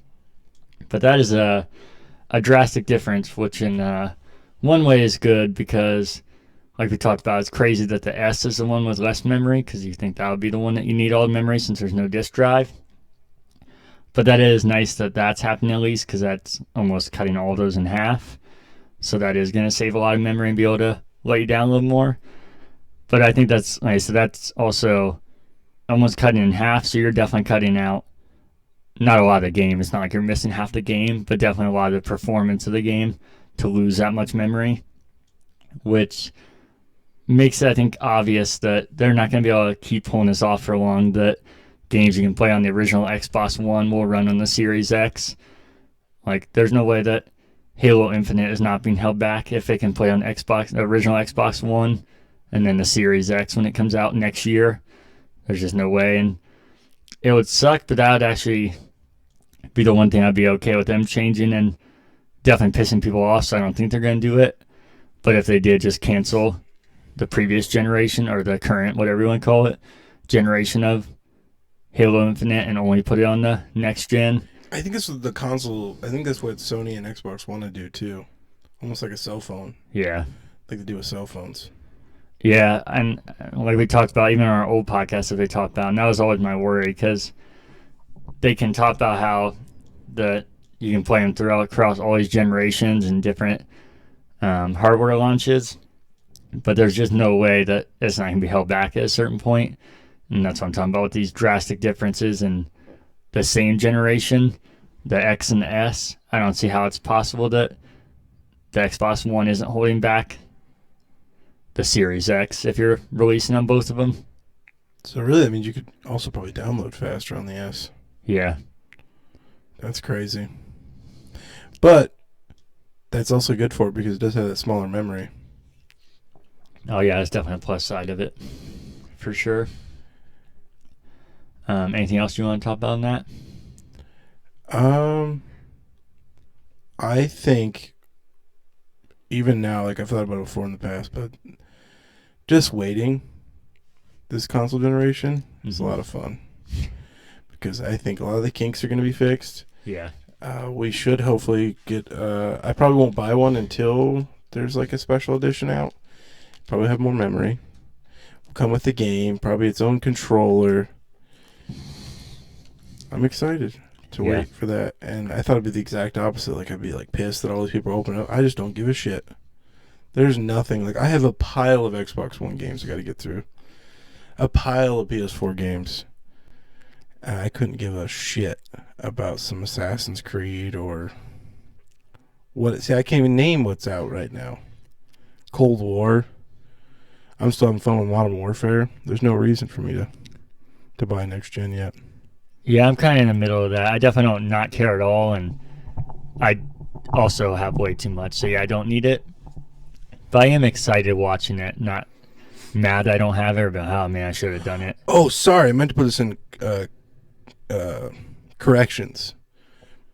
Taco Bell didn't mail out their consoles till a couple days ago. Oh really? Yeah, I know we talked about that before. Yeah, I gotcha. But I do like watching all this stuff because I am excited about the future of the next gen, and that's what's more exciting me is not the games that are out now or what I'm missing out on. So I feel like the coolest stuff about it is what it's going to give us in the future. Like it can do it now, but I just don't think it really matters right now. Like the crazy fast load time or the quick resume, which I don't know if you've seen that. You can do it on up to 7 games, which I just thought it was the one game you're on, and the next game you can have up to the last 7 games you play just instantly start. So that stuff is really exciting to me to see, and exciting just to see the next generation happening. But yeah, not in like a way I'm like, oh man, I wish I was part of it. I'm just kind of, I know what this is going to be in whenever I get it in a year or whenever Halo comes out, 5 months, whatever it ends up being. So it makes me excited because I know that those features will be there, and I feel like the features are more next gen than the games right now, which is why I think it's a lot harder to sell for me. But I think seeing those features and knowing those will be a thing built in with actual next generation games is what makes me excited. Yeah. One of the games we talked about, I know I had it on my top 10 list the first time we did it, and then honorable mentions last time was Bright Memory Infinite. Do you remember that game that they showed the one of the Xbox? I can't remember, keep track of all their different events now, but it was this year. Refresh my memory. Bright what? Memory Infinite. It was refresh my memory.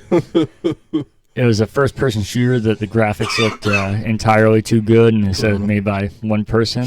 Oh yes, yeah. And I said that this is a Chinese game, right? Yeah, and I said at the time, I was like, this looks too fucking next gen and too good to be one person making this.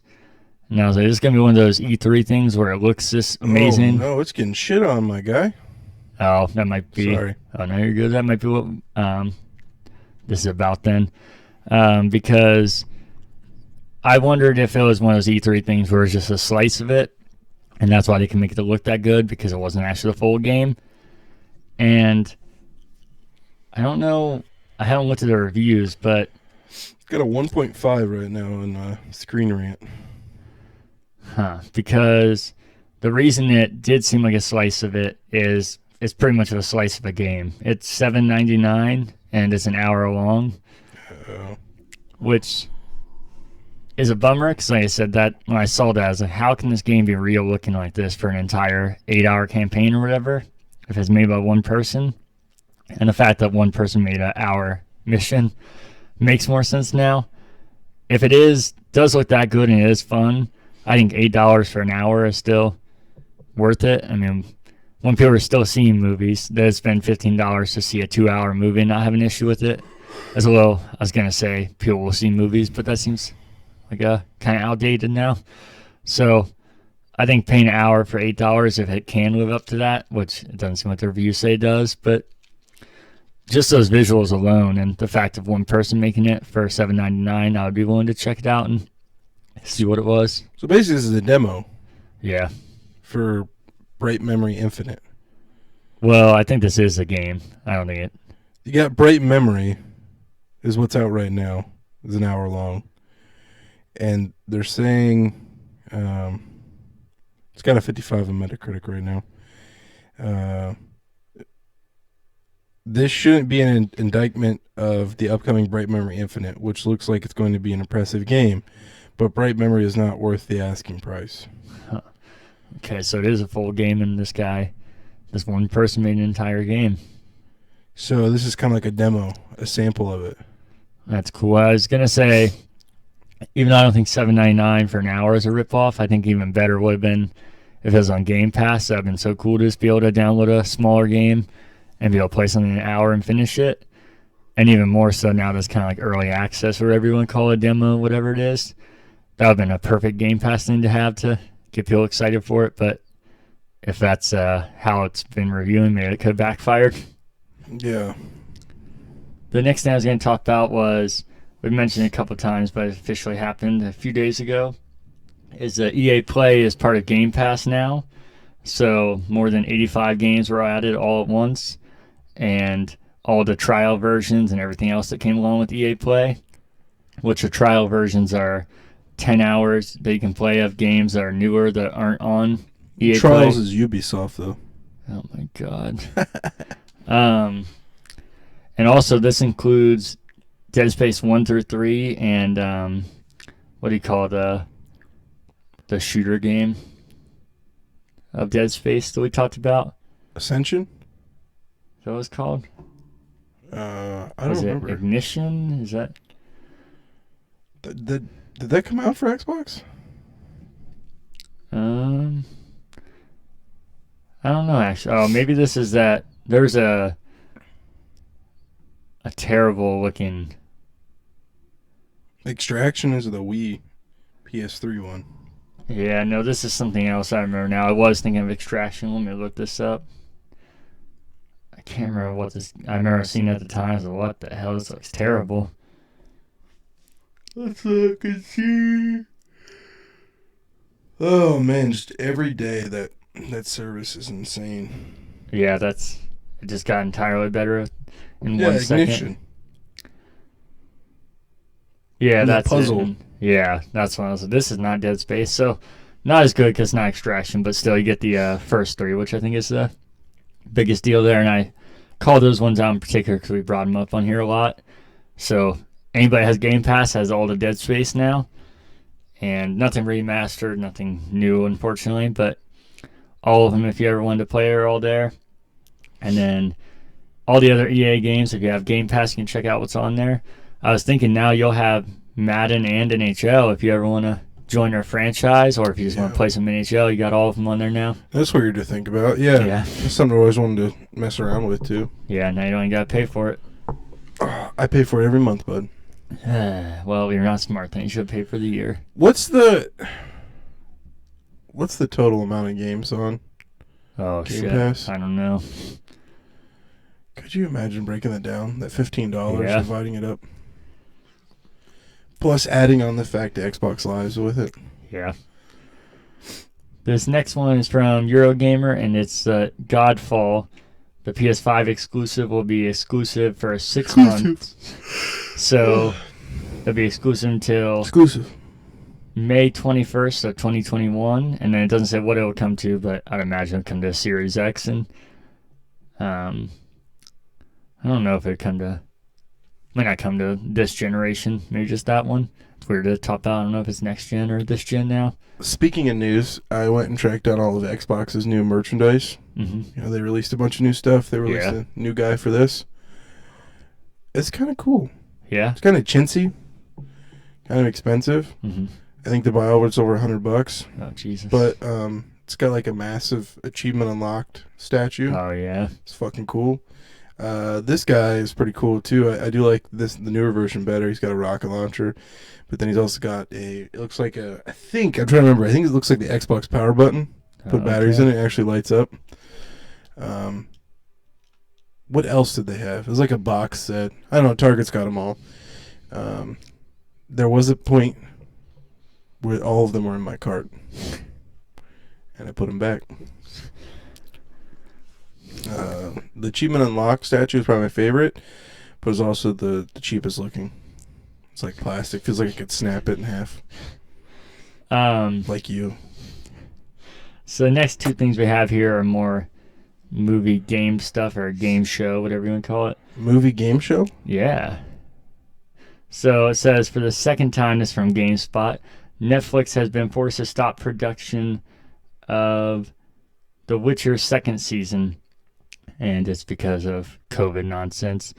And it says that there's no firm release or no firm date when they'll resume. Doesn't matter too much to me because I haven't watched the first one, so. You haven't? No. So, but I thought that was interesting that it's the second time they stopped it. I didn't watch Mandalorian fast enough. It got spoiled for me. Oh, really? Yeah. I haven't watched the last episode, or the most recent one, so. People shut the fuck up. Oh, I know. That's why I try and watch them each week, because even that sometimes gets spoiled. It's just ass, because it's like people were just talking about it on Facebook like it was nothing. Like, you don't do that.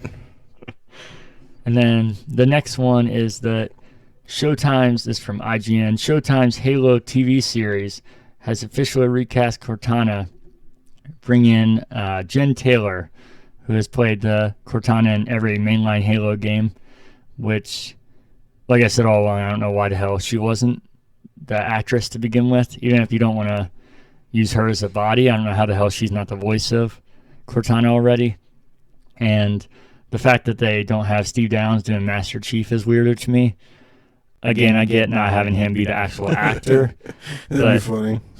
Yeah, but I would hope they're not going to show his face, so I don't feel like who's in the suit really matters, and just use the Master Chief's voice, because by default, nobody can sound more accurate than the actors themselves. I'm worried about the production quality on this. Showtime is not known for production. Really? I don't think so. I'm not worried about that, especially seeing Dexter and what they did with that. So I'm confident. The thing I'm more worried about is just that kind of stuff, how they're handling like not having Steve Downs in it and the fact that they recasted her. I was like, what? It seems obvious to cast her. And it's even weird because 343 is listed as production on it. So it's not even, shouldn't be like the thing where they can't get in contact with them or can't do it. So it should be a easy transition to be able to have them under contract, I'd assume. I wish she was wearing the armor. Be great. And I would hope they're not going to show him, like I said.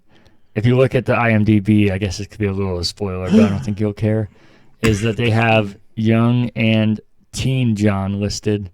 So you're obviously going to see him when he's younger. So I'd assume you're going to see what he looks like then. But they've talked about that in Halo lore, like what he looked like as a kid and when he was younger. So I'm not against seeing him when he like that, but once he actually Master Chief, I think it'd be really weird to show his face when that's not how he would look in the game. I think it was absolutely disrespectful when Sacred Symbols tried to pretend they didn't know what 117 meant. Oh, I know. I was like, what the fuck? I almost wrecked my car. I was like, the fuck? That's so disrespectful. That's the kind of stuff I'm more worried about, not Sacred Symbols, is that how they handle that stuff, like the little things that even regular shows can ruin, like him as young John or teen John. If they get all over the top with that, I think it could be real corny and laughable. So I hope they know how to handle this stuff right. Yeah, they could just seriously just take a page out of damn it, who made the cutscenes for Halo Wars? Oh God, I know it now. You caught me off guard.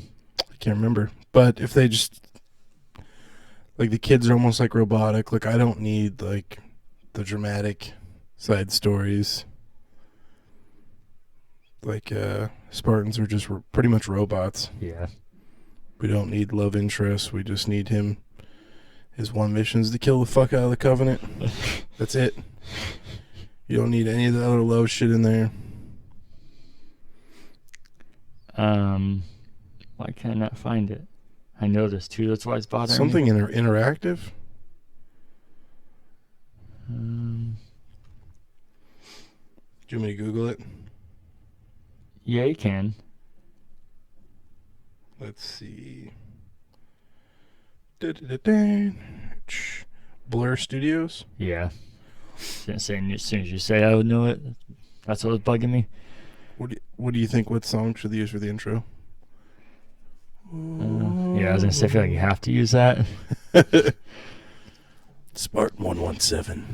Finish the fight. So the last news is, you probably heard about this, Marvel's Avengers losing a reported $48 million for Square Enix. Whoa. But I'm wondering how true this is. It says Square Enix Game Division Digital Entertainment HD Games, which is the most generic thing I've ever heard, has posted an operating loss of more than $48 million, and that's for quarter two. So people are guessing because Marvel came out in that time frame that's all Marvel. I find it hard to believe that that's just all on Avengers, especially with how much Square Enix has in its studio, or in its company, I should say. But the reason I brought it up is maybe that is true, but also to talk to a discussion that I brought up a lot and I've heard people talk about a lot recently. You got a little black dot on your forehead. Probably from this thing. These. Oh, there you go. You got it. But people have brought it up a lot recently, which is nice because I feel like I talked about this a lot and I haven't heard many people say it. See how you feel about games with service and everybody just thinking every game needs to be like this. And it seems like the narrative's kind of changing on that, because with this, everybody's like, well, obviously it's going to fail. It was a games with service. Not every game needs to be a games with service. And I've heard that on like 5 podcasts now. I'm like, I don't know why can people not see this ahead of time? If every game is just the same, like if every game stopped being a game of service and every game goes back to being a straight up first person shooter or whatever it is, that's going to get old too. You need a variety, not just the same thing over and over. I just feel like Square Enix had a meeting and they're like, what's big right now? It's like Avengers and Fortnite. We're going to make our own. We're going to put those two things together. Yeah. and it didn't work out. I mean, it looks awful, dude. I'll be honest with you. That game just looks fucking terrible. Like, there was a Marvel game, too, that came out a few years ago. It was MMO, where you made your own character. It's just these generic... I don't know. This looks so... I think I'd be bored in the first hour with that game. Really excited. So I still think it was interesting. I want to play it. It's just like I said, I wish it was a straight up campaign or cooperative thing with a end point. And that's why I said all along, as soon as it became this, I was like, I still think it was cool, but and so much excitement for me because I don't think every game needs to be a games with service and have 100 updates and be control all your attention span and time. Otherwise, you can't play it. And like I said, I feel like everybody besides you, I said that to, so that's just what games are now. I'm like, yeah, but if all games are that, it's going to backfire on them. No, that's games have changed. And I feel like I said, now I'm hearing everybody else say the opposite. And I don't know. Why can't you see this ahead of time? It's so obvious that if there's not variety, this will happen. I just feel like it's one of those things that was late too. Like, Marvel's dead pretty much right now. I feel like a lot of that interest is gone. If this would have came out right at that second, in between the second and third Avengers game, I think it would have been a different story. But I don't know. Yeah, I don't know. I hope that people realize that it is okay to have a straightforward game. And I get the games as service thing because that's the whole point of it, is to try and get people to keep games and to get prolonged money and not just buy the game. And that's why these things started in the first place. And I do think for some games it makes sense and can amplify and make it better. But I think when just forcing into every game doesn't just automatically make it a better game. And some games could benefit from not having it. So just like I said the other way, I don't think it should just go away and not be a thing anymore like a lot of people are saying now. I think if you do that, you're going to create the same situation the other way. I think you should do it when it makes sense, and some games should have it, but you don't need to wedge into everything. Yeah. And then we'll just ignore that. That was a loud bang. Then we'll get into media pickups. Do you have any this week? Nope. Really? Nothing. Man. 2 weeks in a row. Check me out. Or is this 3 weeks in a row? I think 2, maybe 3. So it'll probably change next time. I got that $5 coupon I got to use at GameStop before it expires. The only thing I bought was What Remains of Edith Finch. I gifted it to my brother. He's never played it, so I bought it on Xbox and gifted it to him. I've never gifted anything on there. It was kind of cool how you could do that. I knew it was a feature, but I've never had a need to do it. And I wanted him... right up his alley. Yeah, and he doesn't have Game Pass for some crazy-ass reason. So you got Xbox One? Yeah. When do you do that? Oh, he's at Pro years. Years? Yeah. Like a couple of years, or? I think so. Oh, I do remember your mom. It was a Christmas, wasn't it? Yeah. Yes, I do remember, because your sister got one at the same time. Yeah. I remember this now. But yeah, he never played it, and I kept telling him to play it, so I finally just bought it. Because I only put it on Game Pass, so I also felt good just giving them support, because man, this game's so fucking awesome, so I'm totally okay buying it. And the gifting thing was cool. I've never done that.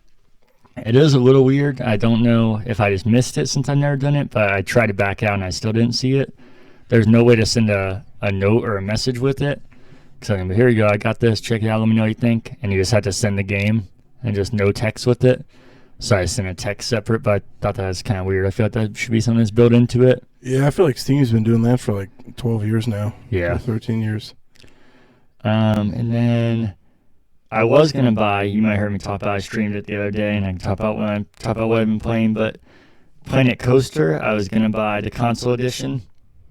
I was literally on my break 2 days ago. Yeah, 2 days ago. And I had it in my cart on GameStop, and I was like, you know what, I don't really buy a whole lot of games. It's right in my alley, and might backfire because I don't know if I'll like it. But I was like, it's $50, so it's a little cheaper. And I just wanted the excitement of having a new game. And I was like, I'll wait till I'm off work, though. I don't need to do it. And then I got off work, and they announced it was coming to Game Pass.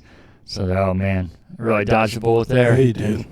Also, I even checked, and it wasn't on Game Pass, so they literally announced it in that time frame, which also seems like super late notice. I don't know if that's something they just like signed at the last minute or they're just waiting to announce that.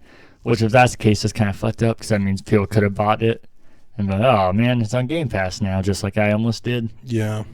But I obviously a benefit. Physical? Was I gonna buy physical? He said, yeah, that's what I was gonna. You could have returned it then because you wouldn't have probably opened it. Yeah, that's true. Also, I wanted to buy physical, but I also wanted to play as soon as it came out, so I was gonna see I was leaning physical, but I might end up getting digital. So I could only get cheaper too. Yeah. But that actually brings me to a discussion of how Derek, it got quite heated. I was gonna see what you thought about it.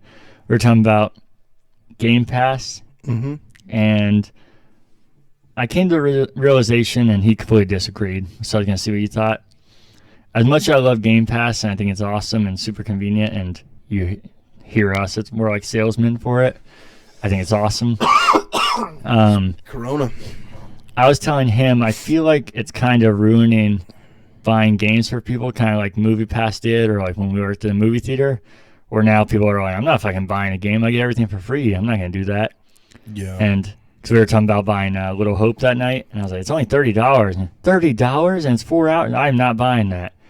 And I was like, he's like, I could get on Game Pass, or I can't get on Game Pass, but I could wait for it to come Game Pass, and I get all these free games on Steam. And I was like, I feel like as much as I love Game Pass, it's kind of ruining it and kind of taking the value of a game away.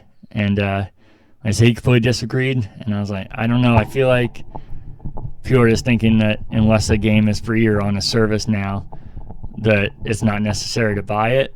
And he said that that's because that's the way of the future, and that's how it'll be. But my counterpoint is, I think that's true that obviously it's trending that way, but I think it's a long way till that's just the normal thing, and that I think for a good period of time, there's going to be a lot of games and a lot of amazing games that don't come to these services and you don't get for free.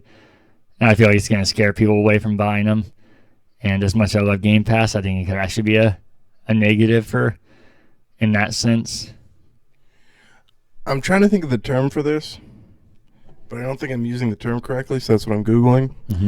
That I think is hitting on exactly what you're talking about. I think it's a government term, but I've also heard it like in like a capitalistic sense, especially in the eBay circuit, as the kids say. Yeah, this is not. I think people are misusing this term when they're talking about economics, because this is more like a government-involved thing. This is more of like I'd almost say socialist. It's a government deregulation of the business environment or reduction in tax rates in order to attract or retain economic activity in their jurisdictions. But it kind of makes sense to race to the bottom. You heard that term? Yeah. Oh, yeah. I think that's what it is, and I think it's almost negative. I think you're right. It's killing GameStop. Yeah, there was something fun about that, but there's also something fun about Game Pass. It's such a crazy deal. Oh, no, for sure. And that's why I don't even actually have an issue with GameStop. And I don't know if it's a race to the bottom, because I do think the value of what you get is amazing. I get what you're saying. A race to the bottom for their profits. Oh, yeah. Like they're just... And Microsoft has the cash to throw around to do it, too. Yeah. Because, yeah, I don't think it's like a bad deal. I don't think it itself is devaluing games. I think it's giving you, like we talked about, we played many games we wouldn't have played, so it's helping a lot in that term. Oh, I see what you're saying. You're saying it's changing the gamer's mentality. Like, yeah, if something's not part of that, I'm not buying that. Yeah, exactly. Okay. Yeah. And like I said, I get it to a point because, yeah, it is so nice, and it seems almost too good to be true what we get out of it. Or even before this, or currently the free games you get on Epic, Steam, games with gold. It all is awesome, and yeah, I do think about that as well. And obviously, I'm never going to pass up when something is free if I had the choice. Like I said, I was literally going to buy Planet Coaster, and I got it for free, and I've been, oh man, I almost paid for that. But I think people take to the extreme of being the opposite of that, being like, well, it's not on Game Pass, so I can't buy it. And I think that is what's happening, and I feel like people are going to miss out on a lot of games because it's going to be a long time till we get to a future of every game just being on a service? Yeah. Yeah, I don't know. But if I was saving money, yeah, I definitely wouldn't be buying them, but I also wouldn't let that stop me from buying it. But also, if I'm paying full price for a game, I want something physical. Yeah. I want something to put on the shelf. So I could see both sides, but I hate buying digital. So if it was digital, I don't think I would do it. It's digital only. Yeah. This is something I really wanted to play, which Man of Madonna would be something I want to play. Mm-hmm. I gotcha. Yeah, we'll see. I think it'll be a while till we can tell how true any of this is. And that's the issue with the latest. I think we're years and years away from, as cool as Game Pass is and the crazy value, I think we're a good while away till it's just games aren't for sale. Not even just, like, not physical games, just any digital games or anything, and just having platforms, which I think is probably the future eventually, but I don't think that's a future that's in sight at all. So as great as the value these are, I feel like people need to have multiple views on it. Otherwise, you're going to miss out on a lot of shit. Yeah. Like you said, obviously, if you don't have money or if you need to save, that's kind of a different debate. I get that. But just like, oh, I'm not buying it because I have Game Pass, or just talking about you don't do it because of these things, I think kind of ruins it. And I think because of games being such a high amount of data, I don't know the word for that, space on your hard drive, it's definitely been the last of the Mohicans of dealing with that. Like, could you imagine buying a fucking CD? Like, I feel like that was the first one that died. Yeah. Was music. Like, I listen to so much music all over the place. I couldn't imagine. And then, like you said, now movies. But music is the crazy one to think that I could not fucking imagine buying all these. Yeah. The music I listen to all over the. I couldn't imagine. I hear you. Having CDs. So that's so I can see where you're coming from, but at the same time I can see where he's coming from, because it's like, fuck, dude, if a song's. But also, in your defense, YouTube and Spotify has every song. It's, if I really want to listen to a song and the only way to listen to it would be physical media, then I'd have to. Yeah, and that was my point, because I do think, like I said, I do get his point. I think eventually we will be there. What that is, there isn't games for sale. It's just streaming options, and that's your choice to pick your platform, and you download your Xbox app on your TV or whatever this weird future is going to be. But I don't think that's anywhere in sight at all. And I think that's why a service has a couple hundred games, which obviously not to mention that's fucking crazy, but we lose our minds over that. When if we're going to get to that reality where everything's on there, we're talking thousands and thousands of games. So a couple hundred games is absolutely nothing in terms of that. Yeah.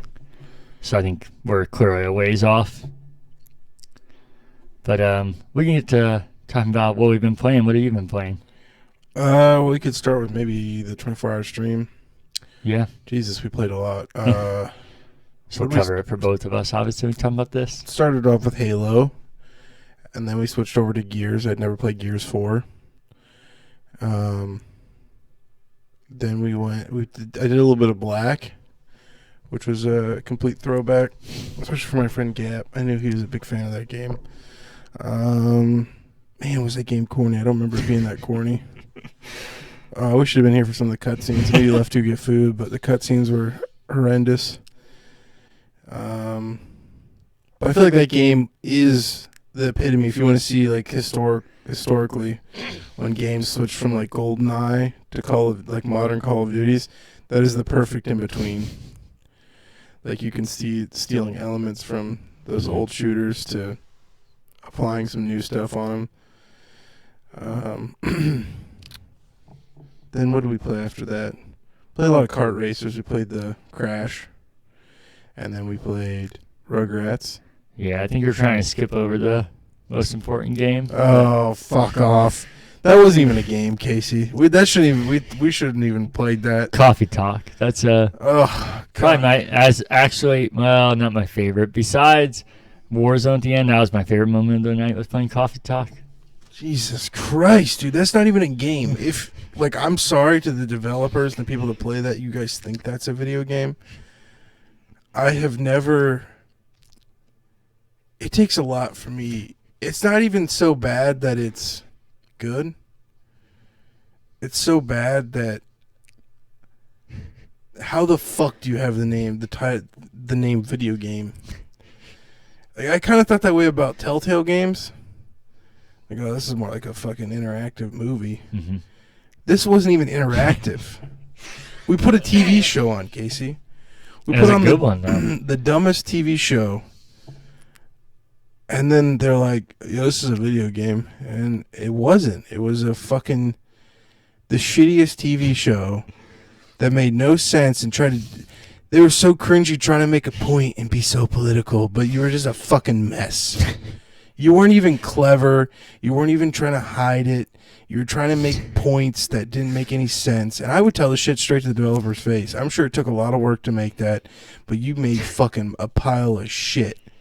It wasn't so. It wasn't even that it was like so bad that it was good or that I had fun playing it. You clearly had fun playing it because it was so fucking stupid.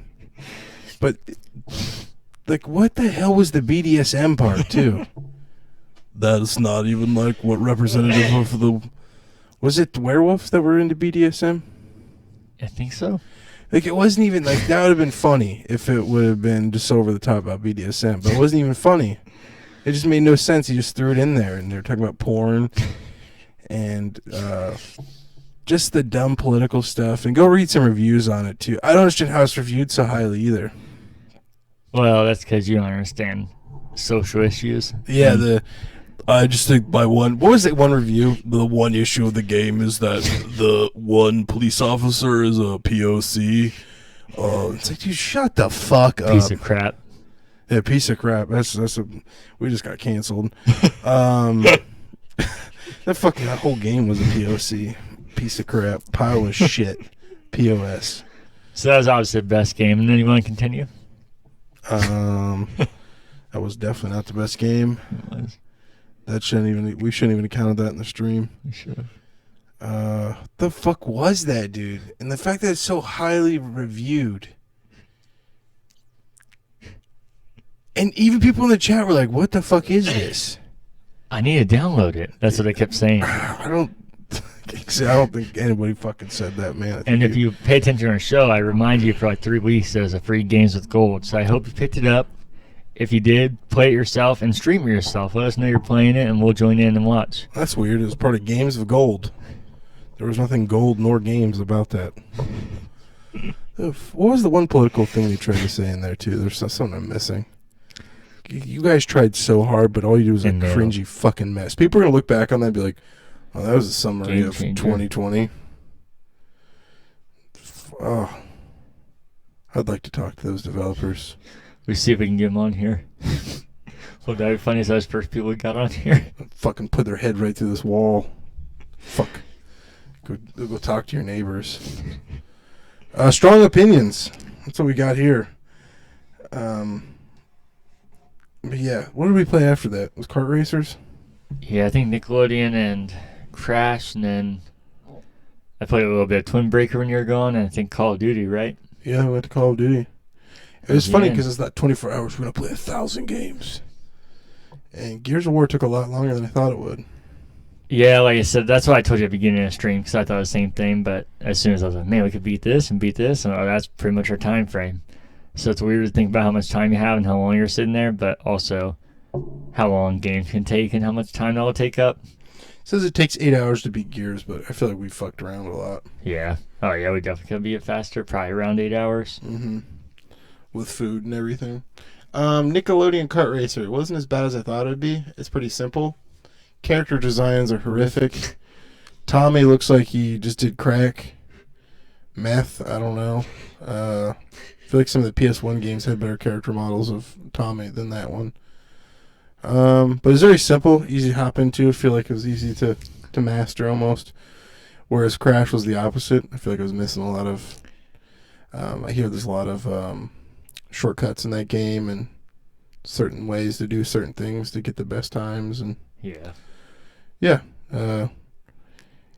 It made me want to go get a kart racer, though, with my $5 coupon. You should. I know it's the most obvious one, but you should get Mario Kart. We don't play the Switch very much. Yeah, I should. And But we can God, play that's that an expensive online. game. Yeah. It never goes on sale because Nintendo. Yeah, even Black Friday, they're still the same prices. Do you play anything besides Extra Life? Yeah. Modern Warfare, I'm still playing through the campaign. God, that story's so good. I could see where they're definitely basing it on Syria and making America out to be the good guys. And I'm the first person that would be happy to stand up for America, but that Russian bad guy shit is so overplayed. Like the gas, there's a element of the whole story. This is not a spoiler, it happens right at the beginning of the tracking down the gas, which I think they're loosely basing on the gas that was released in Syria when the Russians were there. Yeah. But that's kind of been proven that there's not even that much of a conspiracy, that it might have been Americans that released that gas. It's like a false flag attack. I think there's even a CIA agent that was caught on the streets.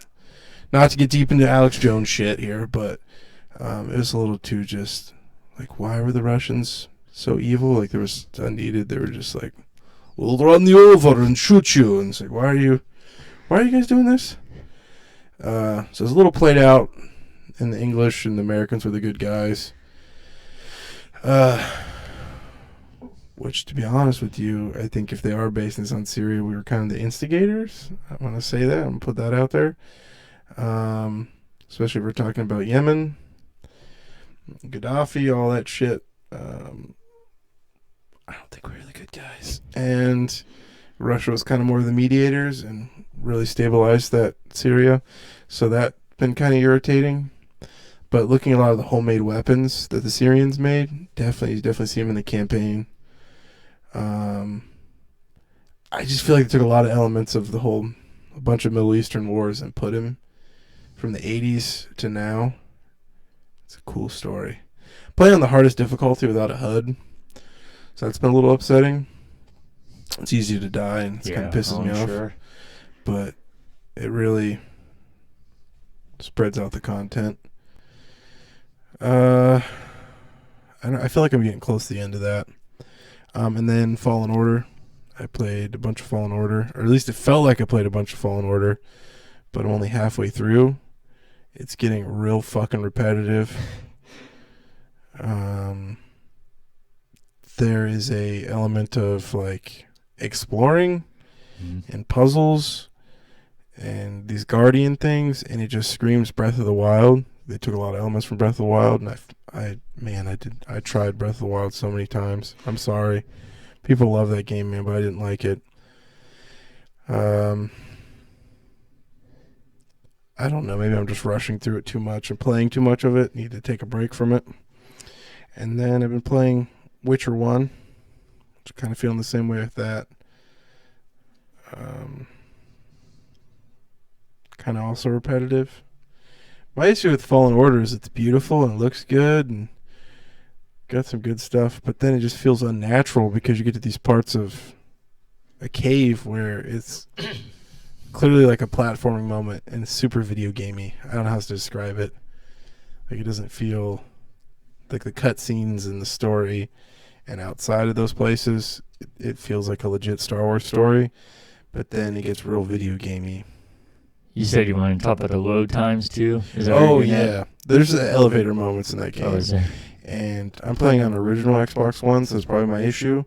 If you do die, it takes 1 minute, 1 to 2 minutes to respawn. Huh. And it's so frustrating. Not because I died, because I know I'm going to be fucking staring at my cell phone waiting for this thing to go. A lot of platforming. Story's good, though. I know this is not a spoiler because the announcement trailer, or the trailer had it. What's up? I don't want to hear it. Oh, it's not a spoiler. Oh, I'm joking. It's making it louder. All I'm doing is pushing your voice in my ear. Okay. Saul Grundy, is that his name? Grundy from Forrest Whitaker's character in Rogue One. I can't remember his name. It probably is since you said it. I just didn't know. you run into him while he's building the rebellion with I think a Wookiee chieftain. I'm not sure. I'm not to that part of the story yet. And I was concerned they weren't going to bring back the Clone War elements, which I really liked. They do. It comes back. I thought it'd be just this one and done thing at the beginning. You saw the junkyard, and that's it. But there's a lot of ties to the prequels. Well, not a lot, but a lot compared to what Disney has made. You said you're getting repetitive. It's getting repetitive and kind of sick of it. Is the story good enough to keep you around anyways? 100%. That's what great I was story. thinking. As long as I don't hate it. Yeah, the platforming, man, they really force exploration on you. And it's like, dude, I'm just trying to get to the next cutscene, man. I'm really enjoying the story, and it's like, also the customization of your Jedi. There's only like 4 outfits and a bunch of ponchos and crazy customization, but everything I've put on my guy that's not vanilla or what you initially get at the beginning of the story really takes me out of it. Like the designs on the ponchos are really, it just looks unnatural. I don't know how to describe it unless you look it up. And the ship too, you have your ship, you can put all kinds of different paints on it, but then it'll pop up in a cutscene. It's like, that looks so fucking out of place. But yeah, man, it's a really good story. But there's some moments where I'm getting so pissed off. That's those types of games. Mm-hmm. But yeah, I'm curious when you play it, because I'm like, I don't know if Casey would like this or not. Yeah, I need it sooner or later. And now everybody can play it because it's on Game Pass as well, which is fucking bonkers. It's like 20. I bought it because I got it for $20, but now it's like regularly to see it at $20 now. Anything else you're playing this week? No. I didn't play a whole lot. I working through Halo 5 with my brother, going the campaign on that. I think we're like halfway through. And then, like I said, I was playing Planet Coaster and streaming it the other night, and having a shitload of fun with it. Really? Yeah, it's not exactly what I was looking for, and it is very dense and could be overwhelming. I think if you don't play a tutorial, you'll absolutely hate the game. The tutorial kind of drags on, but I think it's very necessary. And I haven't played the PC version, but without playing it, I feel like they did a very good job at making something so complex and dense work on a controller with such finite amount of buttons. And it gets a little mixed up just because there is so many different options and you're working on a giant keyboard normally. But I think they do a really good job with it. And there's like a story mode, a sandbox mode. I only did a little bit of the story, and I actually had it bug out on me once, and I wasn't sure if it was me or not, but then James was in the chat. He said, no, it's totally bugging out. And I was like, damn it. And I quit and came back in and did the part over, and then it literally hard crashed on me. Like I was playing, and I was like, man, uh-oh, it's about to leave this game. And then it did. So I gave up on the story for then and just started doing the sandbox for a little bit and trying to build the most ridiculous roller coaster I could and making things that would most certainly kill people in real life. And I was doing it just to fuck around, but it was extra fun because I started getting achievements for like getting one that a roller coaster went over 100 miles per hour, getting one that had a hill over 300 feet. And I think I had almost 300 points by the end of it, and I only streamed for a couple hours. But so as far as a campaign, if you want to call it that, I definitely need to play more of that, and that's actually more what I'm interested in than just fucking around with the sandbox. But the sandbox thing alone was so much fun. Today at work, all I wanted to do was, I was like, man, I could build this hill here and do these crazy ass turns and try and figure out. There's an achievement for getting 150 miles per hour and 200 miles per hour. Uh-huh. And I haven't gotten either of those yet, and I want to figure out how to do it. And I don't want to, I'm sure I could Google it in 2 seconds to get the answer, but I think I'm kind of having fun trying to be like an engineer, not that I think action, but engineer in that game to figure out. Something? Yeah, go for it. You know that feeling you get, like you're talking about right now, where you're like, when you're away from it, you're thinking about it all day? That's when I think gaming's best. Yeah, yeah. But I feel like when I'm forcing myself to play some of these games so I can just finish them, check them off, I feel like this is so tedious. This is not supposed to be gaming. But I feel like what you're describing is gaming, and then me being like, Jesus Christ, let me get through this fucking maze puzzle thing and fall in order. How do I get out of here? oh my god, I gotta at least put in 2 hours today so I can finish this by the end of the week. Like that's not. I don't think that's gaming. Yeah, see, I think that's where like we keep asking me if you think the backlog's messing with me more and making me enjoy games less and finish less. And I keep telling you I think it's doing the opposite. And I think that's the reason because I am kind of forcing myself to do these games. But also, it doesn't feel like I'm forcing myself. I'm forcing myself because I usually play the same games over and over. But as soon as I start playing these games, I'm like, oh, I gotta go home and finish that one tonight. I'm like, oh man, now I'm having so much fun with that. I can't wait to play it again. So I'm forcing myself to do them, but then I'm connecting with them in a way again. I'm like, oh man, I can't wait to fucking play that one again. And still feel that. I think like Fallen Order is a great game. I don't think I hate it. But I think I'm like putting too much pressure on myself to get it finished. Yeah. I definitely, like I say, even when I was saying everything I just said, I say every time I'm also not perfect, and that still happens, but I think this actually got me out of that a lot, and I was trying to even before this of just enjoying games. And like I said, when it seems like I'm forcing myself to play games, it's not forcing myself to play games I don't want. It's forcing myself to stop playing the same like 5 games I just rotate through, and I still go back to those games because I do have fun with them.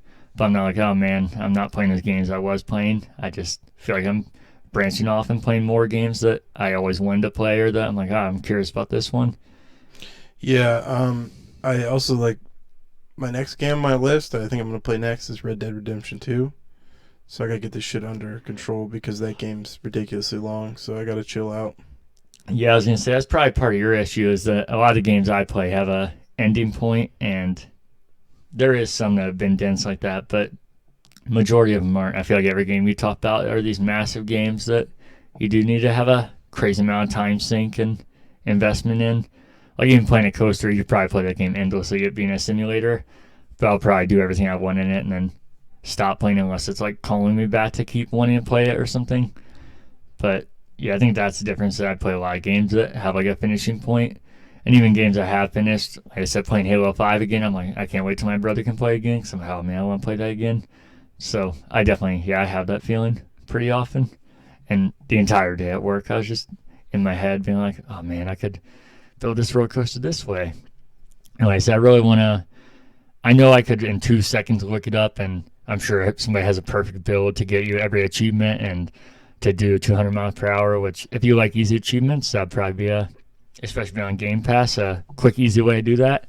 And there's nothing wrong with that. It's just for me, I'm enjoying it so much that I actually want to try and do it on my own and like try and think of how I have to get a hill to be a certain way and the roller coaster designed a certain way to be able to get that to happen.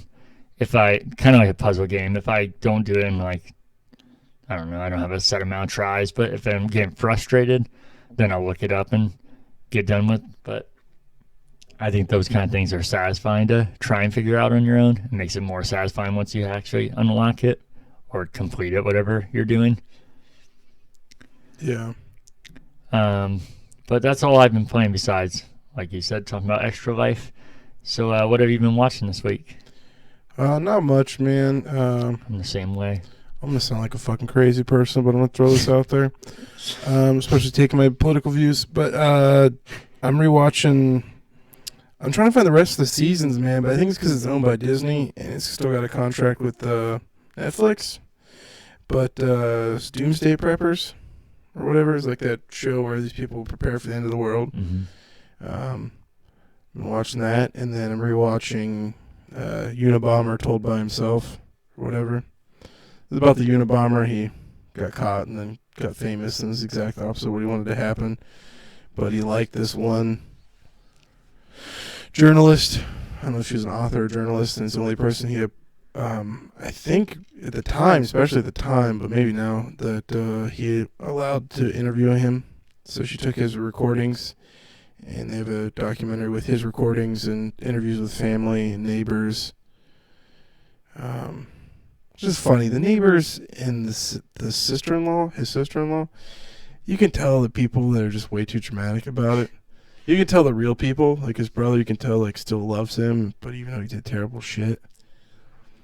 But then his sister-in-law was like, I always knew he was a piece of shit. I hated him.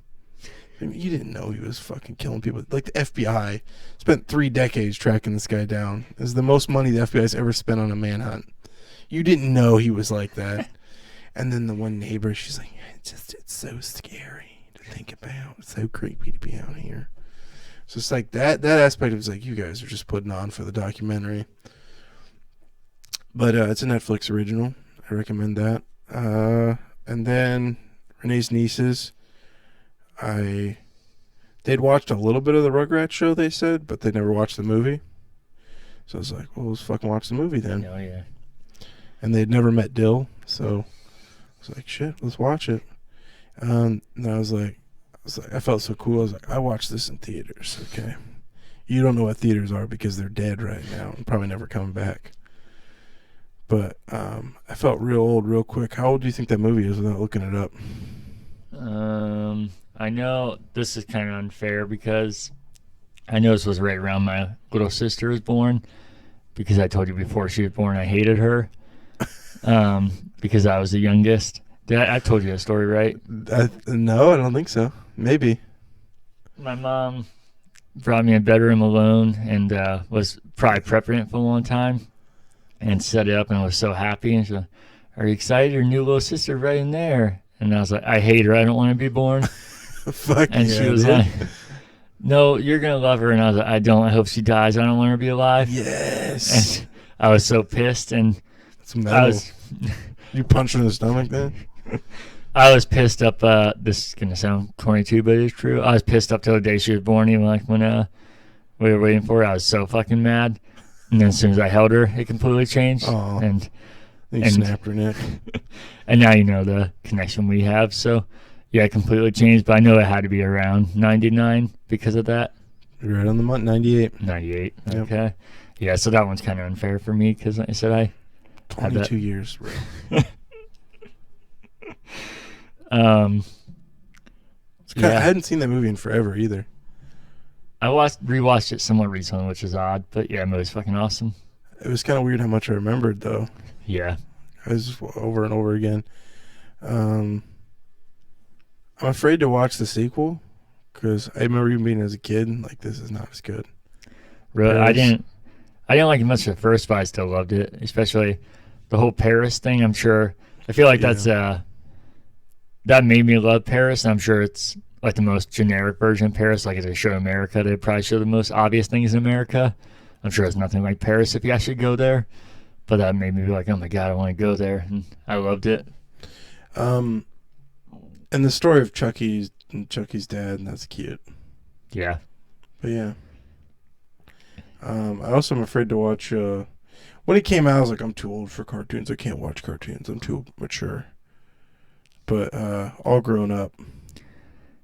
I think it would even be harder now because I think it'd be real dated, and I think the kid stuff, like the actual little kid stuff, is just so goofy. They just but when it's something of a teenager, where they're trying to be edgy and deal with the emotional problems, it was already a little weird then. I watched it because Rugrats was my favorite thing, and I liked it, but it was weird to me even then. But I think even now it would seem especially dated and weird.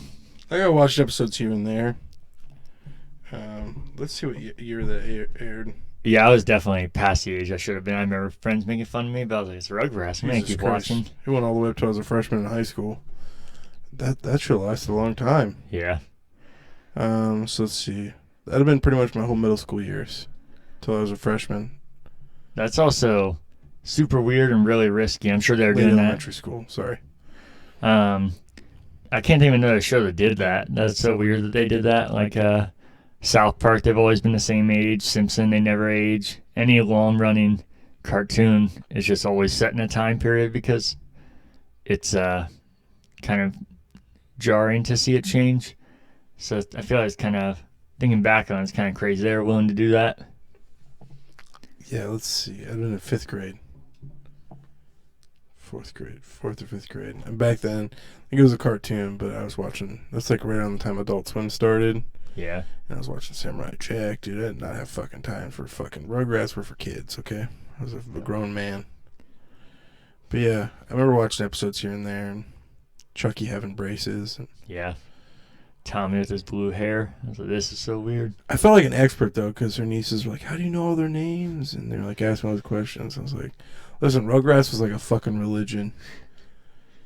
Yeah, it really was for me. Did I ever tell you when, the splash screen thing, the milk that shows on the screen? Tommy's milk bottle.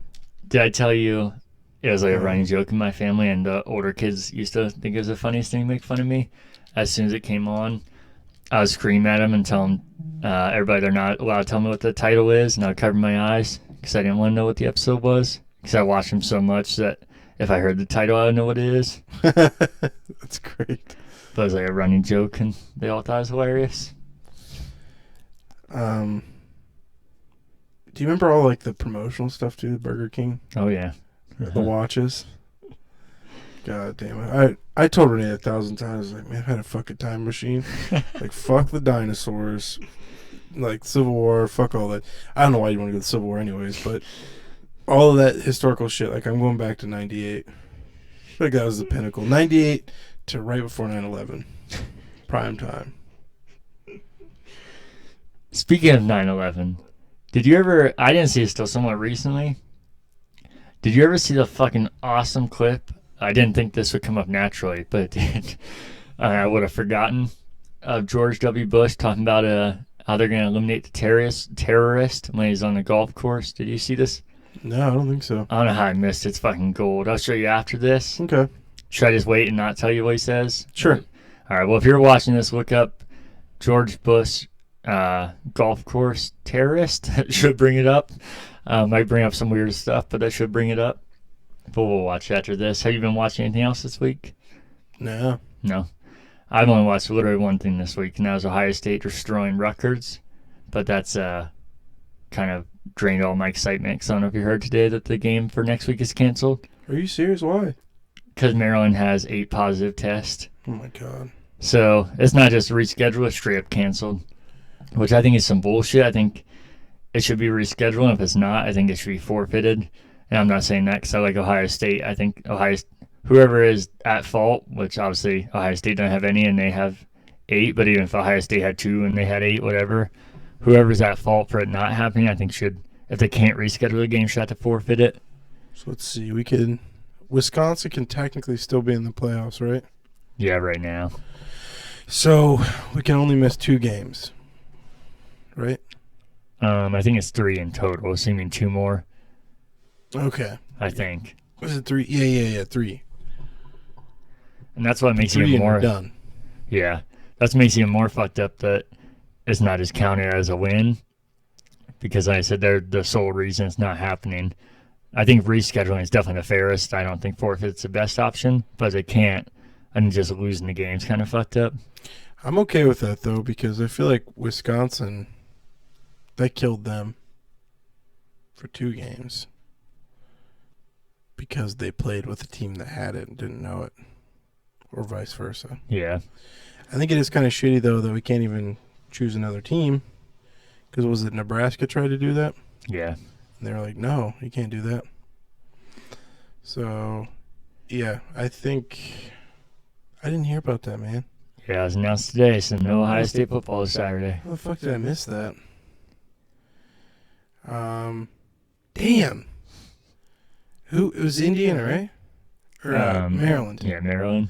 That's good. I'd rather, out of the 2, I want to play Indiana. I think that's, now that Penn State's done, I think that's going to be the hardest game. Yeah, I think besides potentially whatever the Big Ten? Big Ten championship I could think it's be. going to be Wisconsin. You think? I think, well, I don't know how this whole weird thing's going to work with them missing games. I think Northwestern has a really good chance this year. Yeah, I don't know. Guys at work are so confident. Me and Garrett were the only ones at work saying, like, guys, this is going to be a harder game than you think. I think we're going to win. It's going to be a close game. Closer than what they're fucking thinking. Like, look at historically against them. Yeah. That's always been a harder game for us. So, I don't know. We'll see. All right. Should we get into the free games? Sure. So on Xbox, you have all 3 of the generations, which is kind of crazy. So until November 15th, so there's a few more days, On the original Xbox, you have Full Spectrum Warrior. On Xbox 360, this one's for you, Trevor. Starting November 16th till November 30th, Lego Indiana Jones. And Xbox One, you have Maid of Sker till August, and Jesus Christ, August just teleported. November 15th, so a few more days on that one. Can I tell you something about Trevor? Yeah. So Renee's nieces were over. I was playing Fallen Order with them. It was just funny. We were doing a bunch of platforming stuff, swinging on ropes, and then we finally got to like. They've been watching me for felt like 10, 15 minutes, and they didn't realize it was Star Wars. But then I rolled into a room and there was a stormtrooper in there, and they were like, "Oh my god, it's Star Wars," which just proved my point. Like that platforming shit really takes me out of the fact this is a Star Wars game. But they were like, "Oh, we do the rope swinging thing on our games too," and I was like, "Oh yeah, is that right?" "Yeah, we did that." And I was like, "Oh, okay, what games you guys been playing?" And they mentioned all Lego games. It's just like Trevor. That's great. Then you have Origami Shadow Edition till I put January 30th, but that's definitely November 30th. And something called Swim Sanity starting November 16th till December 15th. That's nuts to talk about December. Do you know what Swim Sanity is? Sounds hot. It sounds like a ridiculous title, but Sounds like an old Navy sail. I might look it up and figure out. We can talk about it next week. On PlayStation Plus, you have Battle for Middle Earth. That's what it's called, right? I put Middle Earth. Oh, wait, no. Middle Earth Shadow of War. That is, right? I was going crazy there for a second. And Hollow Knight Void Edition till November 30th. Or, no, sorry. Till What's December. Battle of Middle Earth, then? Was that the strategy game? I think so. That's why I got mixed up. Yeah, because that sounded right to me, too. Yeah. But then you have both those till December 3rd. And then on PS5, you have Buzz Snacks until January 4th. And we talked about it last week. I haven't been able to confirm it. I guess I could starting today. Okay. People said, like I said, I need to confirm myself. But people said you can do what I said. Sony would be smart and fair to what you do to be able to install it or download it on your PS4. And then once you get your PS5, you'll be able to have anything that is unlocked. So kind of a pre-installed library. So I remember the Vita games being like that too. Yeah. So that takes us to Fake Outrage. Do you have any this week? No. All right. I do, and this is going to be more serious than normal. So might get awkward. Uh-oh. But mine kind of touches on a lot of political issues and social issues. So it could be more sensitive. And I see you smiling, but I feel like you're fucking with me. It's gonna be about pizza or something. no, it is really about all those things. I'm just trying to figure out how to word it to make it a joke. And it hurt my feelings the way you talked about coffee talk and the way that you diminished the issues they're trying to bring light to. Oh, yeah. And I almost wrote out a whole thing on here, word by word, so I could read it as I was doing it, so I could keep the script. But as soon as I started laughing, I would have fell apart anyways. Yeah, man, I feel like when the anthropomorphic dog was like, "Wow, can I get a mocha latte?" Wow, isn't it crazy what happens to the black community in America? That was, I got cold chills when they talked about how the lichen community is taken down by BDSM. I was floored. I was like, how? Okay, so you're doing exactly what I just said is an issue. So we'll end the show there. As always, you can follow us on Instagram, Twitter, and Facebook at Current Backlog. And you can send any corrections, questions, or feedback to currentbackloggers@gmail.com. The game is so fucking stupid. Thank you for watching. I'm sorry Cody's hating on the game of the generation. Speaking of which, we need to figure out our awards show, and I think we need to find a way to get Coffee Talk a lot of awards. But we need to figure that out. And in the meantime, like I said, we're on all major podcast services now. And if you want to watch all the Extra Life nonsense, it's a playlist on our channel.